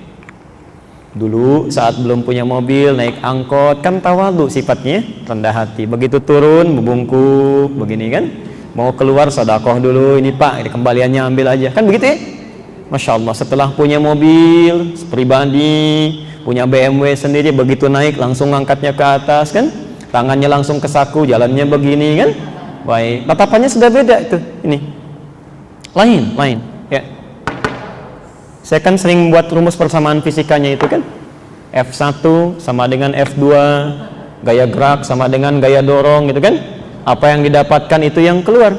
Orang makan tempe dengan orang makan ayam beda gayanya, lain kan? Baik, tapi Anda juga mesti ingat dalam hukum fisika kan, gaya F berbanding lurus dengan hukum Pascal P, tekanan kan? Gaya berbanding lurus dengan tekanan. Semakin banyak gaya, semakin tertekan hidupnya. Tuh. Pasti itu. Coba cek aja, lain ya. Ibu tas biasa bawanya begini, tas agak mahal sudah begini. Sama bapak juga begitu tuh. Ya, macam-macam ini. Ya. Nah, sekarang karena ini penyakit, hati-hati ya. Hartanya bukan penyakit. Yang jadi masalah ketika harta mulai meningkat, ini rentan datang, setan datang membawa perasaan ini. Ya, kamu lain dari kemarin, mesti beda. Tampilan mesti lain. Hati-hati. Maka dari itu, ketika muncul orang mendapatkan peningkatan harta benda, Allah langsung memberikan petunjuk. Bagaimana caranya harta ini diarahkan pada yang bermanfaat dan terhindar dari penyakit ini. Ya. Maka kita lihat rumusnya di Quran surah ke-28 ayat 76 sampai ayat 80. Tadi Anda sudah catat di awal ya. Quran surah ke-28 Al-Qasas ya. Ayat 76 sampai ayat 80. Kalau di mushaf standar posisinya paling kiri sebelah bawah dan halaman selanjutnya. Sudah? Oke, baik. Yuk kita ambil contoh orang paling kaya saja ya. Ya. Orang paling kaya yang disebutkan dalam Al-Quran. Kira-kira siapa? Qarun, Masya Allah, Alhamdulillah. Sampai saking kayanya sekarang masih dicari-cari hartanya. Ya. Orang kalau mencari harta ke samudra, cari harta siapa? Tuh, harta Qarun. Yuk kita lihat ayat 76-nya. Ini orang paling kaya disebutkan di Quran. Inna Qaruna kana min qaumi Musa. Sungguh kata Allah, Qarun itu termasuk kaumnya Musa. Ya. Di Qarun termasuk kaumnya Musa, artinya hidup di zaman Musa alaihissalam. Ya.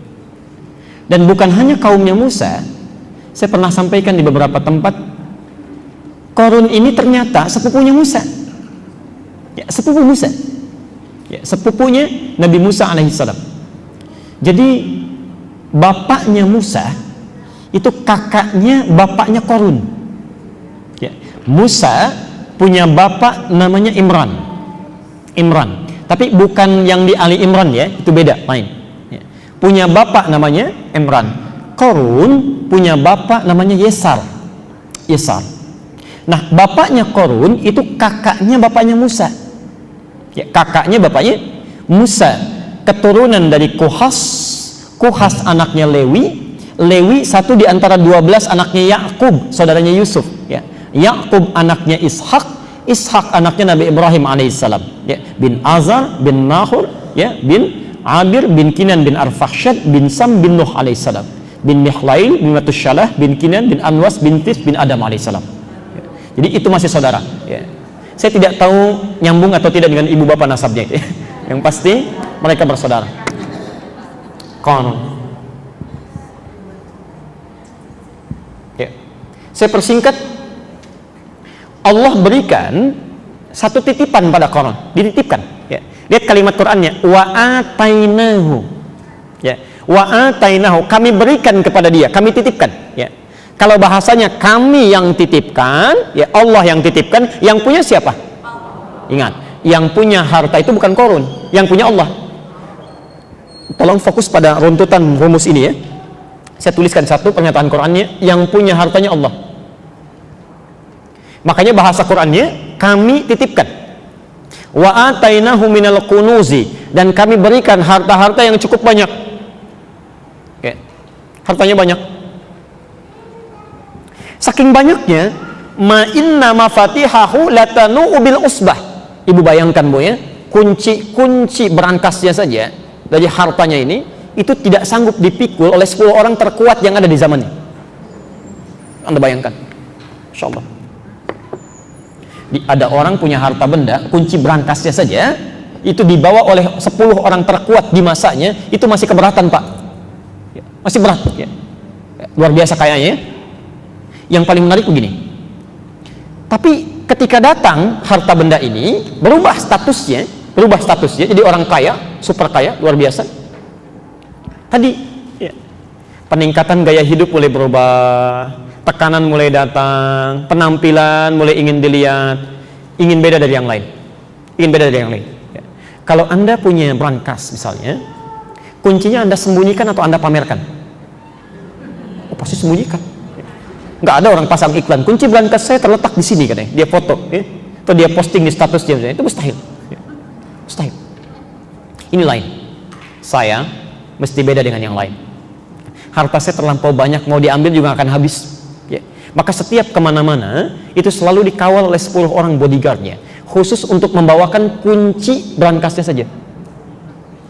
Jadi kalau mau jalan misal ke sini, ke Kodamar, di belakangnya 10 orang, cuman bawa itu aja. Ini saya, tuh. Udah mulai sombong. Kaya, sombong. Banyak hartanya, ya, banyak. Pelan-pelan. Maaf, kalau ada orang kaya sekarang, lebih kaya mana dengan Qarun? Kaya Qarun. Jadi kalau ada orang kaya sekarang sombong, keterlaluan itu. Ketinggalan zaman, ya. Dulu yang lebih kaya sudah ada ya, dan bermasalah ya. Ini kalau Qarun saja yang paling kaya sombong bermasalah, yang sekarang nggak lebih kaya dibanding Qarun mau sombong, itu ketinggalan ya. Anda terlambat, maaf ya, sudah ada yang lain ya. Sekarang lihat rumusnya, ayat 77 nya, lihat rumusnya. Masya Allah, saking sayangnya Allah diingatkan ya. Di sini kita berhenti dulu dan berakhir kajian kita. Inilah sifat kasih Allah, Pak Ibu sekalian. Ini sifat kasih Allah. Jadi Allah itu punya sifat rahim yang luar biasa, rahman yang sangat dalam, tidak akan membiarkan hambanya, maaf ya, larut dalam keburukan. Jadi sepanjang masih ada kesempatan, nyawanya belum hilang, itu didorong untuk kembali, untuk berubah ya. Saya beri contoh misal, yang hidup di zaman Musa alaihissalam selain Qarun yang paling jahat siapa? Fir'aun. Anda bayangkan, Fir'aun satu orang jahatnya luar biasa, dikirimkan 2 nabi supaya berubah. 2 nabi nggak tanggung itu. Nanti kita bahas di sesi yang akan datang ya. 2 nabi, kita aja yang banyak cuma 1 nabi. Cuma Nabi Muhammad SAW. Fir'aun yang mengaku Tuhan di surah An-Nazi'at ayat ke-24 itu, ana rabbukumul a'la, saya Tuhan yang paling hebat. Saking sayangnya Allah, jangan, kamu salah. Saya kirimkan 2 nabi untuk meluruskan. 2 nabi, dan diperintahkan berkata yang lembut ya. Di Quran surah 20 Toha itu ayat ke-44 ya. Faqula lahu qawlan layyina, tolong Anda berdua datang pada Fir'aun dan berkatalah dengan lemah lembut ya, sampaikan dengan penuh kasih sayang ya. La'allahu yatadzakkar aw yakhsha, barangkali dengan kelembutan itu dia bisa ingat ya. Dia bisa takut ya. Termasuk Qarun, saking sayangnya Allah diingatkan dalam lisan kaumnya. Perhatikan kalimatnya, ini inti bahasan kita. Wabtaghi fima atakallahu daral akhirah wala tansa nasibaka minad dunya. Kalau Anda insyaallah dengan izin Allah mengalami peningkatan harta benda misal, maka rumus Qur'annya ini langsung kata Allah ya, wabtaghi fima atakallahu ad-dar al-akhirah. Ini poinnya.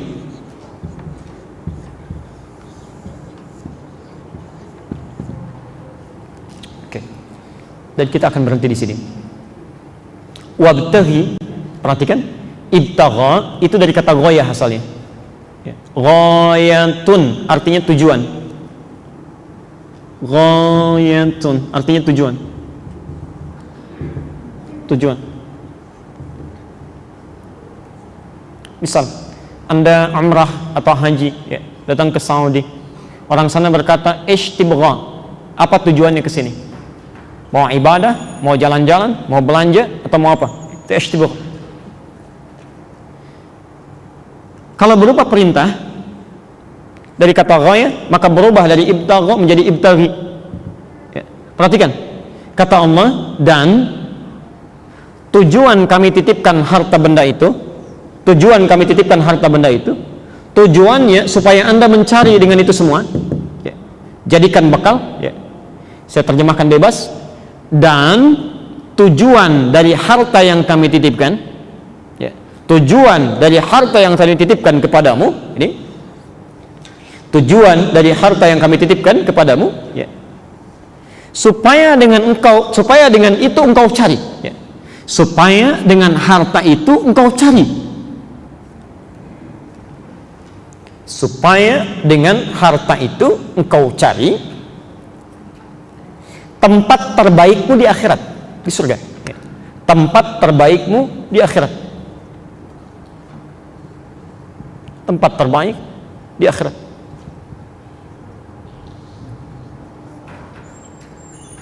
ya. Oke. Jadi maksud Quran itu begini, kata Allah, yang punya harta itu bukan kamu, saya. Cuman saya titipkan kepada kamu, saya pilih kamu, barangkali amalan kamu masih kurang. Dengan harta ini kamu bisa gunakan untuk menyusul amalan-amalan orang lain ya. Barangkali yang tidak punya harta benda itu, mereka sudah rajin tahajud tiap malam, rajin puasa saking nggak punyanya, sudah hafal Quran. Nah kamu ini malam aja kadang-kadang jarang bangun, tapi kalau ada bola bisa nonton ya, ada tinju bisa lihat, Masya Allah. Salat nggak bisa dilakukan, puasa jarang-jarang, Quran jangankan hafal, baca juga masih belepotan. Kata Allah, ini saya titipkan pada kamu bukan pada yang lain. Saking sayangnya kamu kepada engkau, saking sayangnya saya kepada kamu ya. Ya, saking sayangnya Allah dititipkan harta itu supaya perbanyak dengan itu bekal ibadahnya. Masya Allah, dia bisa sedekah, dia bisa infak, dia gunakan pada yang lain. Itu tujuannya. Jadi bukan untuk sombong ya, bukan untuk pamer, itu salah. Di saat Allah titipkan kepada Anda kendaraan misalnya, barangkali yang nggak punya kendaraan itu sudah siap biasa jalan dengan kakinya, Bu, Pak ya. Ada orang ini masjidnya, rumahnya 500 meter, nggak punya kendaraan karena memang kakinya biasa jalan, masih ke masjid juga. Ada orang tinggalnya cuma 100 meter dari masjid, di sampingnya, saking sayangnya Allah, barangkali kalau kamu tidak bisa jalan dengan kakinya, ini saya berikan sepedanya. Ini saya berikan motornya. Belum cukup karena takut alasan hujan juga, ini mobilnya. Dari mobil yang biasa sampai mobil yang paling mewah. Belum ke masjid juga. Dengan cara apa lagi? Ya, dengan cara apa lagi difasilitasi? Ya. Ada orang misalnya, mohon maaf gitu kan, orang lain biasa puasa, saking gak punyanya puasa. Saya pernah ditanya beberapa Ramadan yang lalu, Ustaz, apa hukumnya kalau ada seseorang puasa terus dia sampai subuh nggak buka? Apa hukumnya Pak? Orang puasa Bu, dia maghrib nggak buka sampai subuh tuh, apa hukumnya? Haram. Hukumnya kata saya saat itu, wajib bagi saya memberikan dia makanan. Karena ternyata bukan dia nggak mau makan, nggak punya makanan. Saking nggak punyanya, dia cuma nelan ludah sampai subuhnya. Tapi orang ini saking menjaga harkat martabatnya, tidak mau meminta-minta, ya, dia bertanya dengan sangat elegannya, apa hukumnya orang tidak berbuka sampai subuh? Saya bilang, hukumnya saya memberikan makanan pada Anda, wajib bagi saya memberi Anda makan. Ya, saking nggak punyanya, ya. Kadang-kadang kita mesti menggunakan pendekatan dakwah dibandingkan dengan pendekatan fikih. Ya. Coba, Bapak, apa hukumnya seorang laki-laki tetangga masjid nggak mau ke masjid? Apa hukumnya? Haram, dosa dan sebagainya. Hukumnya ajak dia ke masjid. Ajak. Ya. Ya, tidak harus selalu haram kita kedepankan. Ajak dulu ke masjid. Barangkali dititipkan jadi tetangga Anda karena cuma Anda yang bisa mengajaknya. Anda yang membawanya. Tidak Allah titipkan pada yang lain karena cuma kita yang bisa mendoakannya. Ya. Jadi jangan mencelanya. Oh, sibuk mencela tuh tetangga kita mah ya, enggak seperti ayah sudah ke masjid. Ya, doakan dulu. Daripada dicela didoakan. Ya. Sama dengan begini, maaf ya, Anda dititipkan harta benda karena menurut Allah kita yang bisa, bukan orang lain. Ya. Maka agak aneh kayaknya, agak aneh nampaknya ada orang sombong dengan harta titipan, itu aneh. Aneh menurut saya. Ya. Yang punya harta tadi siapa? Masih saya tulis tuh Allah. Allah titipkan, kita sombong dengan titipannya, itu aneh. Pak, mohon izin nanti saya titip handphone ya. Baik Ustaz, begitu dititipin handphone, jalan tuh. Kayak punya sendiri padahal titipan. Ya. Titipan. Pak, mohon nitip mobil ya. Silahkan Pak, silahkan. Begitu dititip orangnya pergi, foto-foto, ceklik, pasang status. Ya, alhamdulillah, bikin orang penasaran. Mobil baru ya, padahal bukan titipan. Sampaikan. Ya. Itu keanehan pertama itu, keanehan pertama. Jadi kalau ada orang kaya sombong, hati-hati Bu ya, Pak, informasi saja. Itu orang aneh. Orang aneh, ya. Orang aneh. Satu itu. Yang kedua, maaf, umumnya orang yang dititipi itu tidak mau banyak. Tidak mau banyak. Anda punya rumah, ada tetangga nitip mobil satu, mau nggak? Titip mobil, bersedia tidak dititipi? Satu saja. Baik, sekarang 10 nitip. Tidak. 20. Kenapa tidak mau? Capek, tempatnya nggak ada. Ini yang paling aneh begini. Ada orang minta kepada Allah supaya dititipi banyak-banyak. Ya. Hari ini minta sepeda, Allah kasih, minta lagi. Ya Allah, motor, dititipin lagi. Dikasih motor, minta mobil. Dikasih mobil, minta yang lain lagi. Padahal yang baru dititipkan itu belum digunakan. Pada yang Allah ridai. Ya, pada yang Allah ridai. Ya. Bukan hanya untuk bersepeda, jalan-jalan, kuatkan olahraga, bukan hanya itu. Digunakan untuk yang baiknya, untuk ke masjidnya, untuk taklimnya, macam-macamnya, antarkan anak ke sekolah yang baik, yang mengajarkan sholat, dia baca Qur'annya, itu. Ini bukan untuk pamer, salah. Dan biasanya orang kalau ketitipan gak mau banyak, karena titipan itu sifatnya yang ketiga, pasti akan diambil. Akan diambil. Ya. Hati-hati, orang terlalu banyak dititipi, maaf, ketika diambil tidak siap dengan pengambilan itu. Tidak siap. Ya. Bank juga ketitipan banyak dari nasabah, ketika diambil semuanya oleh nasabah, bisa kolaps itu bank ya. Ya, bisa bingung ya. Sama ketika Anda dapat titipan terlalu banyak, tidak digunakan dengan baik, tidak tahu rumusnya, maaf, terlalu bangga dengan itu, besok saat ditanya oleh Allah diambil kembali, sulit kita menjawabnya. Ya, sulit. Saya kemarin dari Auckland ke New Zealand saja, itu Masya Allah, di bandaranya beda itu screeningnya. Ya, Bapak Ibu mungkin pernah ke sana juga ya. Ada banyak hal yang tidak berlaku di sini, di sana berlaku. Ada banyak hal yang berlaku di sini, di sana tidak berlaku. Sebaliknya, ya. Dibatasi, Masya Allah. Makanan gak boleh masuk, sepatu kotor gak boleh masuk, harus bersih dulu. Kalau hukum dunia saja punya screeningnya khusus, apalagi hukum akhirat. Ini yang gak boleh masuk, ini harus keluar. Ini yang bisa diterima, ini yang tidak. Maka dari sekian mobil yang ada itu, sekian motor yang dititipkan, berapa yang sudah bisa mendapatkan persetujuan Allah, berapa yang belum mendapatkan ridhonya Allah Subhanahu wa taala. Karena itu saya akhiri, maaf, bila Anda diberikan titipan oleh Allah Subhanahu wa taala dengan penambahan seperti tadi, maka hakikatnya itu titipan Allah supaya digunakan untuk memperbanyak ibadah, ya. Maka jangan menjadi orang aneh, siapkan itu sebagai bekal-bekal kebaikan, dan semoga Allah bisa memberikan kemuliaan kepada kita semuanya, ya. Tidak cukup dengan amin, ya, kita praktekkan dulu itu, praktekkan, tempatkan, gunakan, dan minimal seperti tukang parkir, ya. Baik. Tahu tukang parkir? Masya Allah, dia tukang parkir itu begitu luar biasa, rumus hidupnya senang itu, ya. Ada mobil masuk 1 sampai 10 juga tenang aja, senyum. Begitu mobil keluar, silahkan prit, jalan, nggak pernah kecewa tuh, ya. Ada BMW lewat pergi sedih misalnya, nggak ada, ya. Jadi kalau hidup Anda seperti itu enak tuh, ya, nyaman, ya. Baik, saya kira Bapak Ibu sekalian kita cukupkan dulu materi kita. Mohon izin saya barangkali berikan waktu 5 menit atau 10 menit saja kalau ada yang mau ditanyakan atau mau diperjelas kembali, ya, karena kami mesti segera kembali ke Bekasi, ya. Terima kasih. Silahkan, ada yang mau ditanyakan barangkali yang sudah dituliskan? Ada? Ya. Silahkan. Sebentar, silahkan. Sebentar. Salam paket.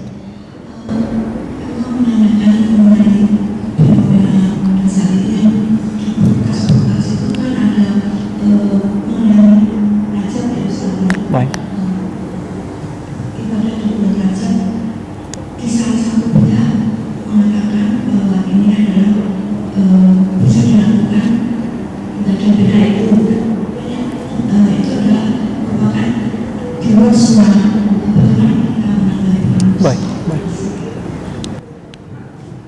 Baik, mohon dibantu nanti mic-nya ke Bapak, ya.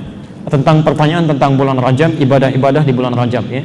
Banyak hadis terkait dengan Rajab, Ibu. Banyak hadis terkait dengan Rajab.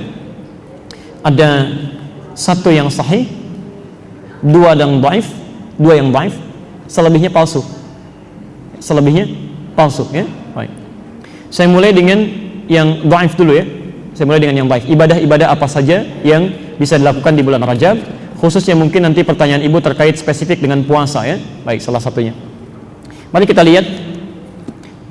Ibu mau catat dalilnya? Boleh? Di Musnad Ahmad. Musnad Ahmad.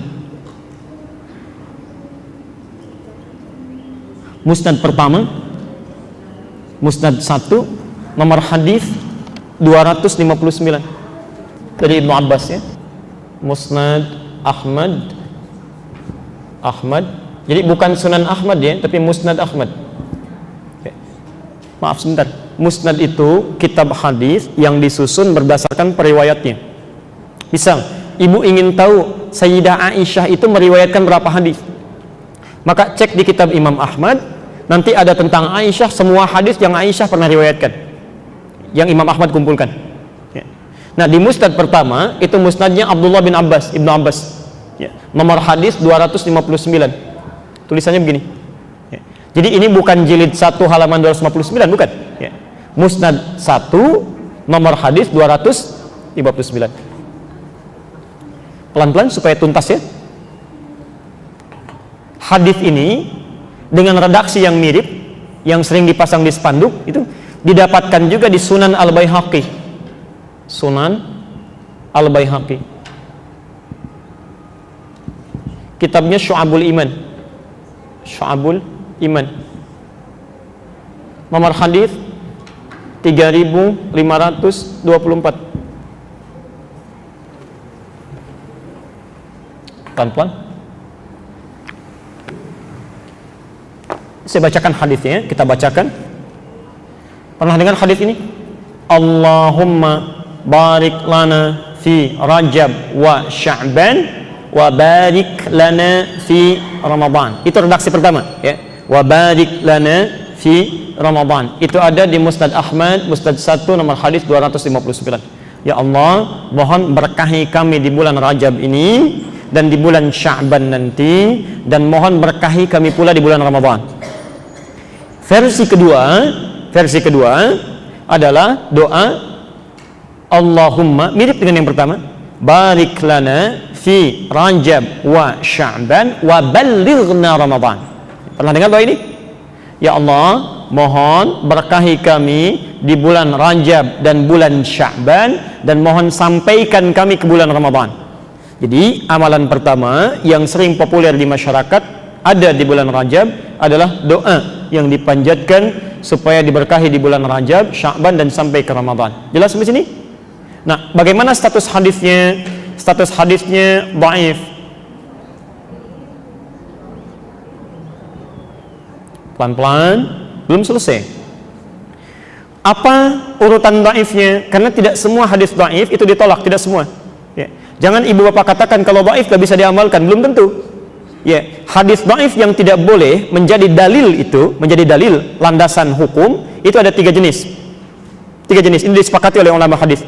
Satu, hadis munkar.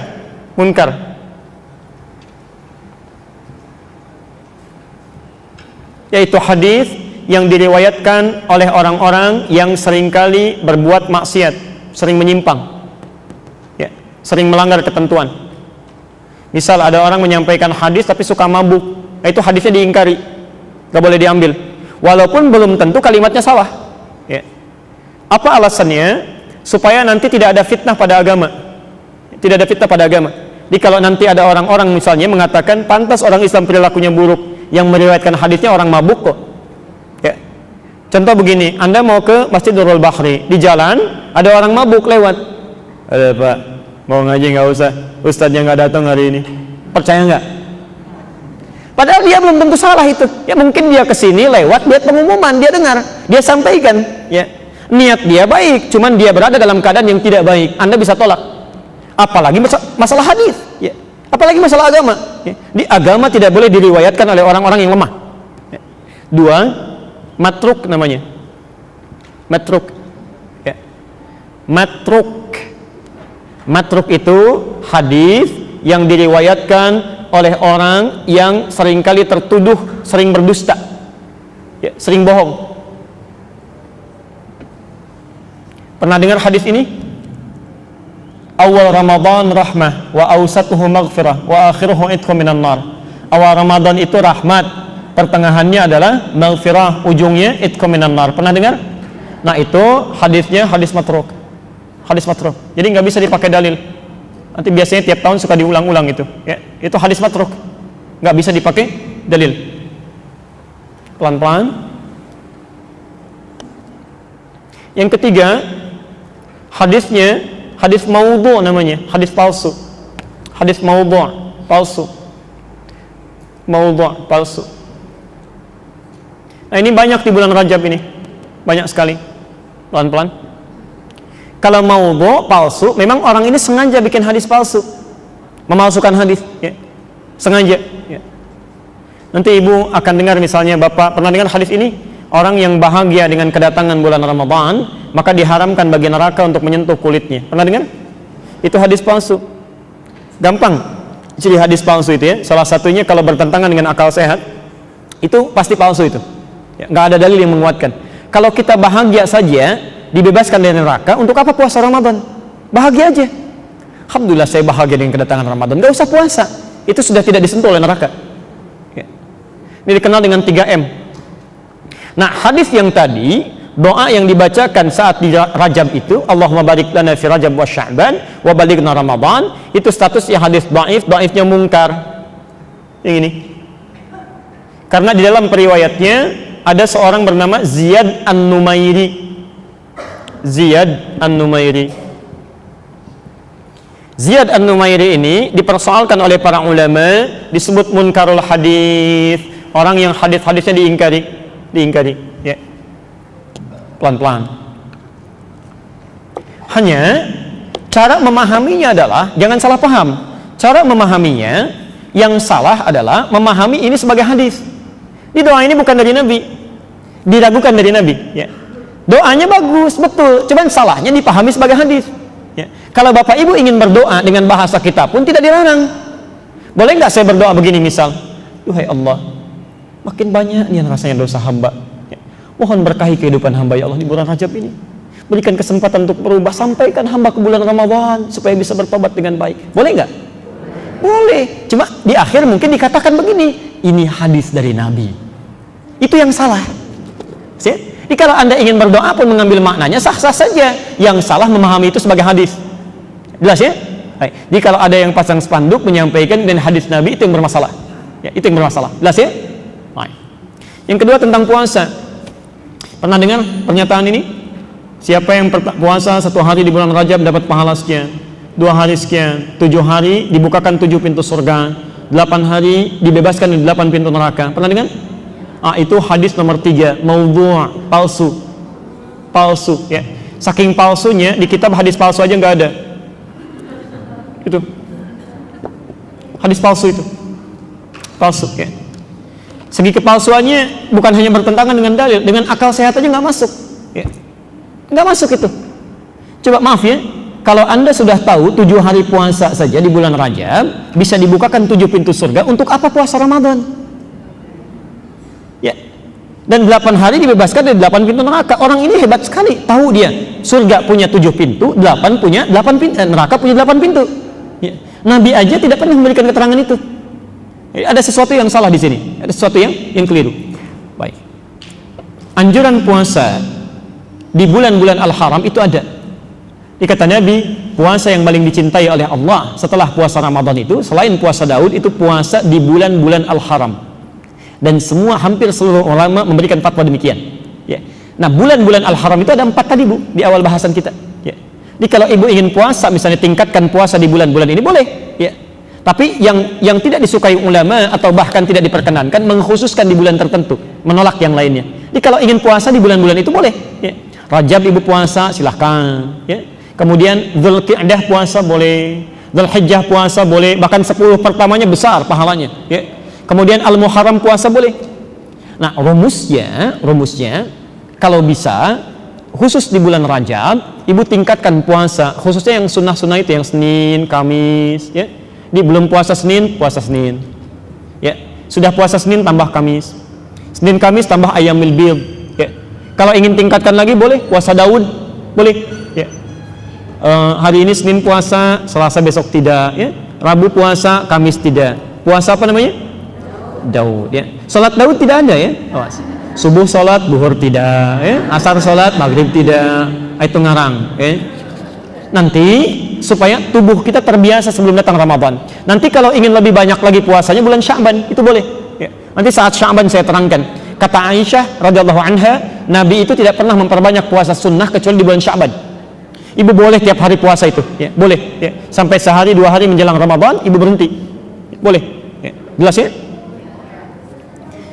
Maaf, ini barangkali yang terakhir saya jawab ya, yang belum saya bacakan. Yang sudah ada di sini, mohon izin kalau tidak sempat saya bacakan, karena waktu saya sangat terbatas, saya harus segera kembali ya.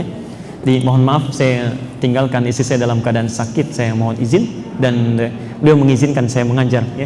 Jadi saya berusaha sepenang mungkin hari ini supaya pengajaran kita baik. Jadi nanti saya mohon izin supaya saya bisa segera kembali ya. Baik, saya bahas dulu satu ini dengan singkat.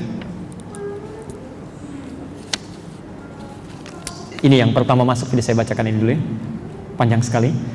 Waalaikumsalam warahmatullahi wabarakatuh. Ustadz, nasihat apa yang bisa Ustadz sampaikan untuk motivasi dengan dalil terkait keutamaan ketika seorang anak laki-laki sudah balik berusaha keras untuk tetap berbakti pada orang tua, yang kasar ucapannya dan agak jauh dari tuntunan agama, dengan keadaan anak laki-laki memiliki kekurangan yang berpengaruh terhadap baktinya pada orang tua.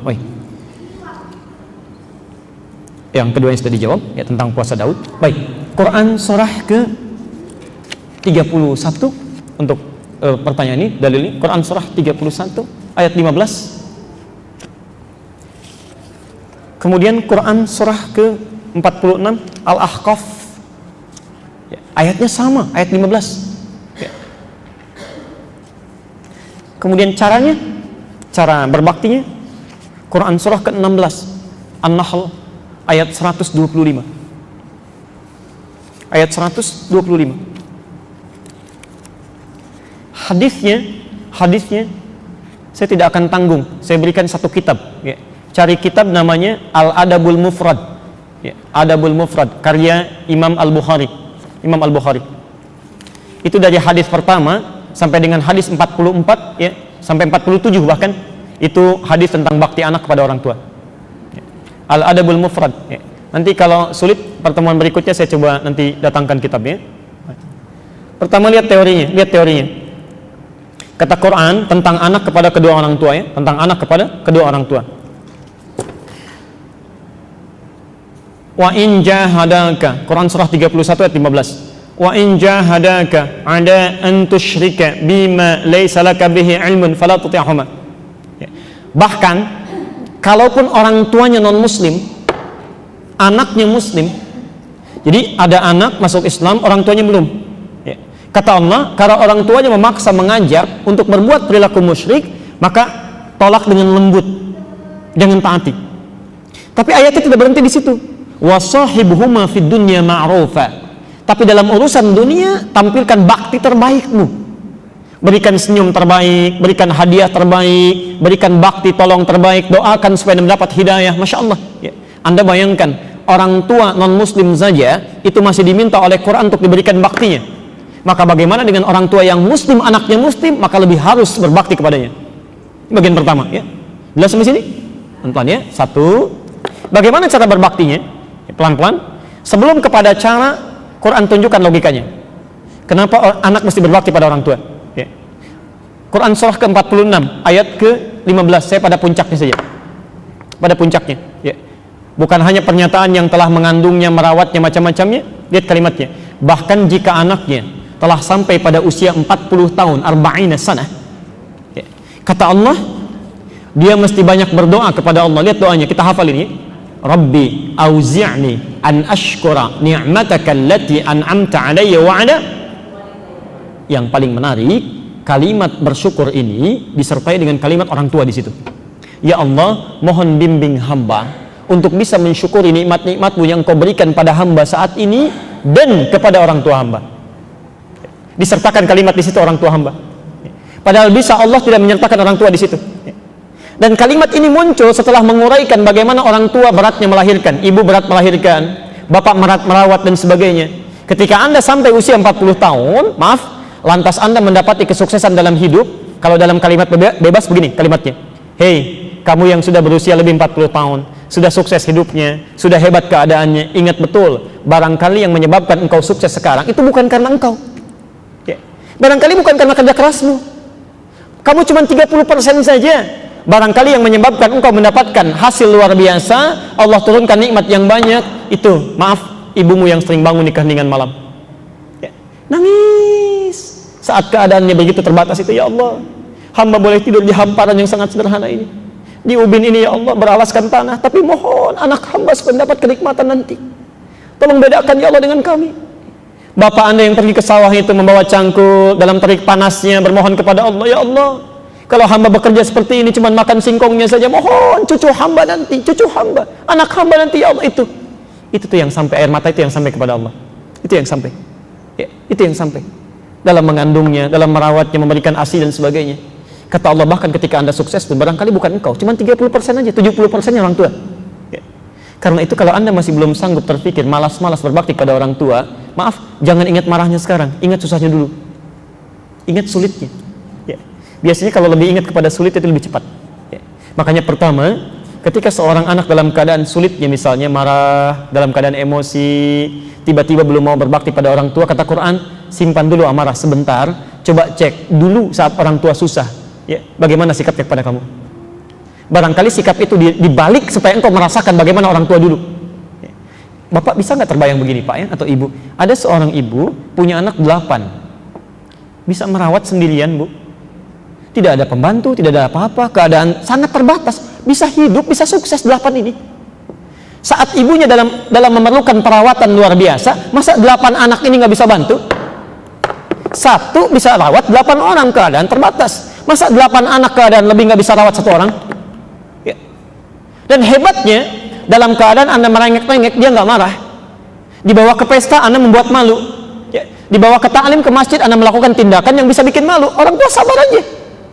Dalam keadaan sakitnya ya, nyawanya barangkali sangat terancam, orang tuanya bisa berkata, ya Allah, kalau perlu saya aja yang diambil, mohon ya Allah jangan anak saya, mohon, kalau boleh tukar ya Allah, boleh tukar ya Allah Ada orang tua usia 89 tahun, anak yang 40 tahun sudah sukses, dibawa ke rumah sakit, Masya Allah, dalam keadaan sekaratnya. Bisa nggak begitu? Ada nggak yang bisa berkata, ya Allah, jangan orang tua saya, jangan ayah saya, ya Allah, kalau bisa saya aja. Rasanya agak kurang ya. Yang sering terjadi, ya Allah, jika memang itu yang terbaik, hamba ikhlas. Allahu Akbar. Maka dari itu, yang perlu saya jawab bukan bagaimana cara berbaktinya dulu. Kalau ada keadaan kita sedang tidak nyaman, tidak enak, ingat dulu susahnya. Barangkali keadaan itu ditukar untuk kita merenung, kamu dulu begitu, orang tua kamu nggak begitu. Masa sekarang ketika orang tua dihadirkan sekuku sedikit aja sikap seperti kamu dulu, kamu marah?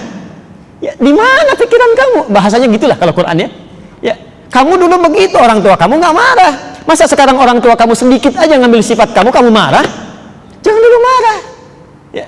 Yang non muslim saja mesti berbakti, masa yang muslim kita marah? Itu satu jawaban Quran yang pertama ya. Nah, kalau sudah paham itu semua, bagaimana cara berbaktinya? Quran surah ke-16 ayat 125. Ud'u ila sabili rabbika bil hikmah. Ayo ajak kepada tuntunan Tuhanmu, kepada jalan Allah dengan hikmah ya. Pakai hikmah dulu ya. Caranya bijak ya. Jangan nasihati dulu, nasihat nomor 2 hikmah ya. Hikmah itu cara yang bijak, ya. Bapak jarang ke masjid ya. Mulai ingin diajak ke masjid, ingin mendekatkan dengan sunnahnya di masjid, jangan nasihati dulu ya. Bisa kebalik itu. Pak, ayo Pak ke masjid, Bapak kan sudah sepuh, cari amalan. Kamu siapa? Saya yang rawat dulu ya. Tahu nggak, Bapak dulu tuh yang berkontribusi membangun masjid itu, padahal cuma senyum aja motivasi ya, yang bawain batanya orang lain dan sebagainya. Bisa terjadi ya. Kata Allah hikmah, doakan dulu ya. Saya yang beri rumus begini ya. Jika Anda ingin mengajak orang lain, siapapun, tolong jangan dikomentari dulu, jangan dinasehati dulu. Rumus pertama dari Quran sebelum mengajak orang lain, berdoa dulu. Berdoa, mohon kepada Allah supaya Allah melembutkan hati orang tersebut. Yang kedua, mohon kepada Allah supaya Allah memudahkan langkah Anda dalam berdakwah ya. Makanya doa Nabi Musa kan sebelum datang ke Firaun apa? Rabbi syrahli sadri wa yassirli hamli, itu dulu ya. Jadi kalau ada orang keras hati, Anda jangan ingatkan dulu, doakan dulu ya. Di pertama, doakan bangun malam, doakan supaya Allah menyentuh hatinya. Yang kedua, kata Quran, tunjukkan bakti dulu ya. Sayangi dulu, berikan hadiah yang baik, tampilkan bahwa ketika Anda belajar sunnah yang baik, perilaku Anda berubah ya. Lebih sayang pada orang tua, perhatikan mereka. Saya demi Allah saya katakan, ini kisah nyata ya, kisah nyata. Ada orang tua yang sangat keras luar biasa, bapak ibunya. Anaknya tiba-tiba berubah ya, ikut ngaji dengan kami. Sampai saat ikut ngaji berubah Bu, Pak ya, perilakunya lain. Tiba-tiba bapaknya marah. Siapa yang merubah kamu seperti ini? Kalau tidak bisa diatasi, saya yang turun tangan. Masya Allah. Saya yang turun katanya, dan itu luar biasa, punya pengaruh macam-macam. Anaknya diam, saya sampaikan, respon dengan baik, jawab dengan senyum, berikan bakti, berikan hadiah, doakan, dan tunjukkan kamu berubah. Apa yang terjadi? Qadar Allah, ibunya dikasih sakit Bu, dirawat di rumah sakit. Hebatnya luar biasa, digunakan kesempatan itu, di antara sekian anaknya, cuma anaknya ini datang ke rumah sakitnya. Dia datang lebih awal, dia tengok, dia jaga ibunya. Dalam tugasnya dia bagi, dia pastikan kepada dokternya. Ketika dikatakan obat harus ada ini, dia pergi saat itu juga, langsung kembali lagi. Bapaknya lihat Pak. Ketika bapaknya lihat, yang pertama kali menangis itu bapaknya. Berubah orang tuanya. Sekarang pakaiannya sudah bagus, senang ke masjid, justru lebih semangat dibandingkan dengan anaknya ya. Akhirnya ibunya ikut. Yang paling luar biasa, satu kali diajak satu keluarga besar, anaknya, istrinya, anak-anaknya, bapaknya, ibunya datang ke satu taklim, dan selesai itu kami makan bersama. Di situ kemudian bapaknya mulai berkata, ibunya berkata, Ustaz terima kasih, mohon maaf begini macam-macam. Ada keindahan di situ, ya, ada keindahan. Ya. Saya kira tidak ada peran dari saya pribadi atau yang lain, tidak. Semuanya Allah yang menentukan. Tapi jika Anda berusaha dengan sebaik-baiknya, ikuti hukum Allah, ya, berbuat baik, lakukan dengan lembut, doakan, dan semoga Allah Subhanahu wa taala memberikan solusi yang terbaik ya.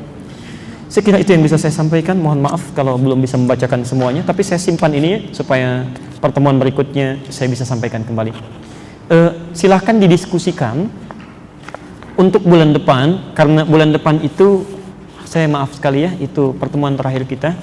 Jadi saya bisa mengisi yang terakhir kali bulan depan untuk di sini ya. Sebelum bulan Ramadan ya, sebelum bulan Ramadan. Jadi Ramadan nanti ketemu lagi, maksudnya sebelum Ramadan itu yang terakhir. Nah, tawaran kami, apa ingin dilanjutkan ini pada sebab yang kedua atau ingin membahas tentang seputar persiapan Ramadan, puasa. Ya, kalau ingin membahas ini silahkan dibagikan, saya sudah berikan. Kalau ingin tentang puasa, nanti saya buatkan resume khusus ya, PowerPoint-nya, dan saya kopikan nanti beberapa bukunya. Nanti maksudnya sebelum puasa Anda sudah dapat ilmunya dan bisa menjalani puasa, tinggal ibadahnya saja ya. Silahkan diskusikan, nanti saya dapatkan infonya dan kami teruskan kembali waktunya ya. Subhanakallahumma bihamdika asyhadu an la ilaha illa anta astaghfiruka wa atubu ilaik wa akhiru da'wana alhamdulillahirabbil alamin wal 'afwu minkum. Assalamualaikum warahmatullahi wabarakatuh.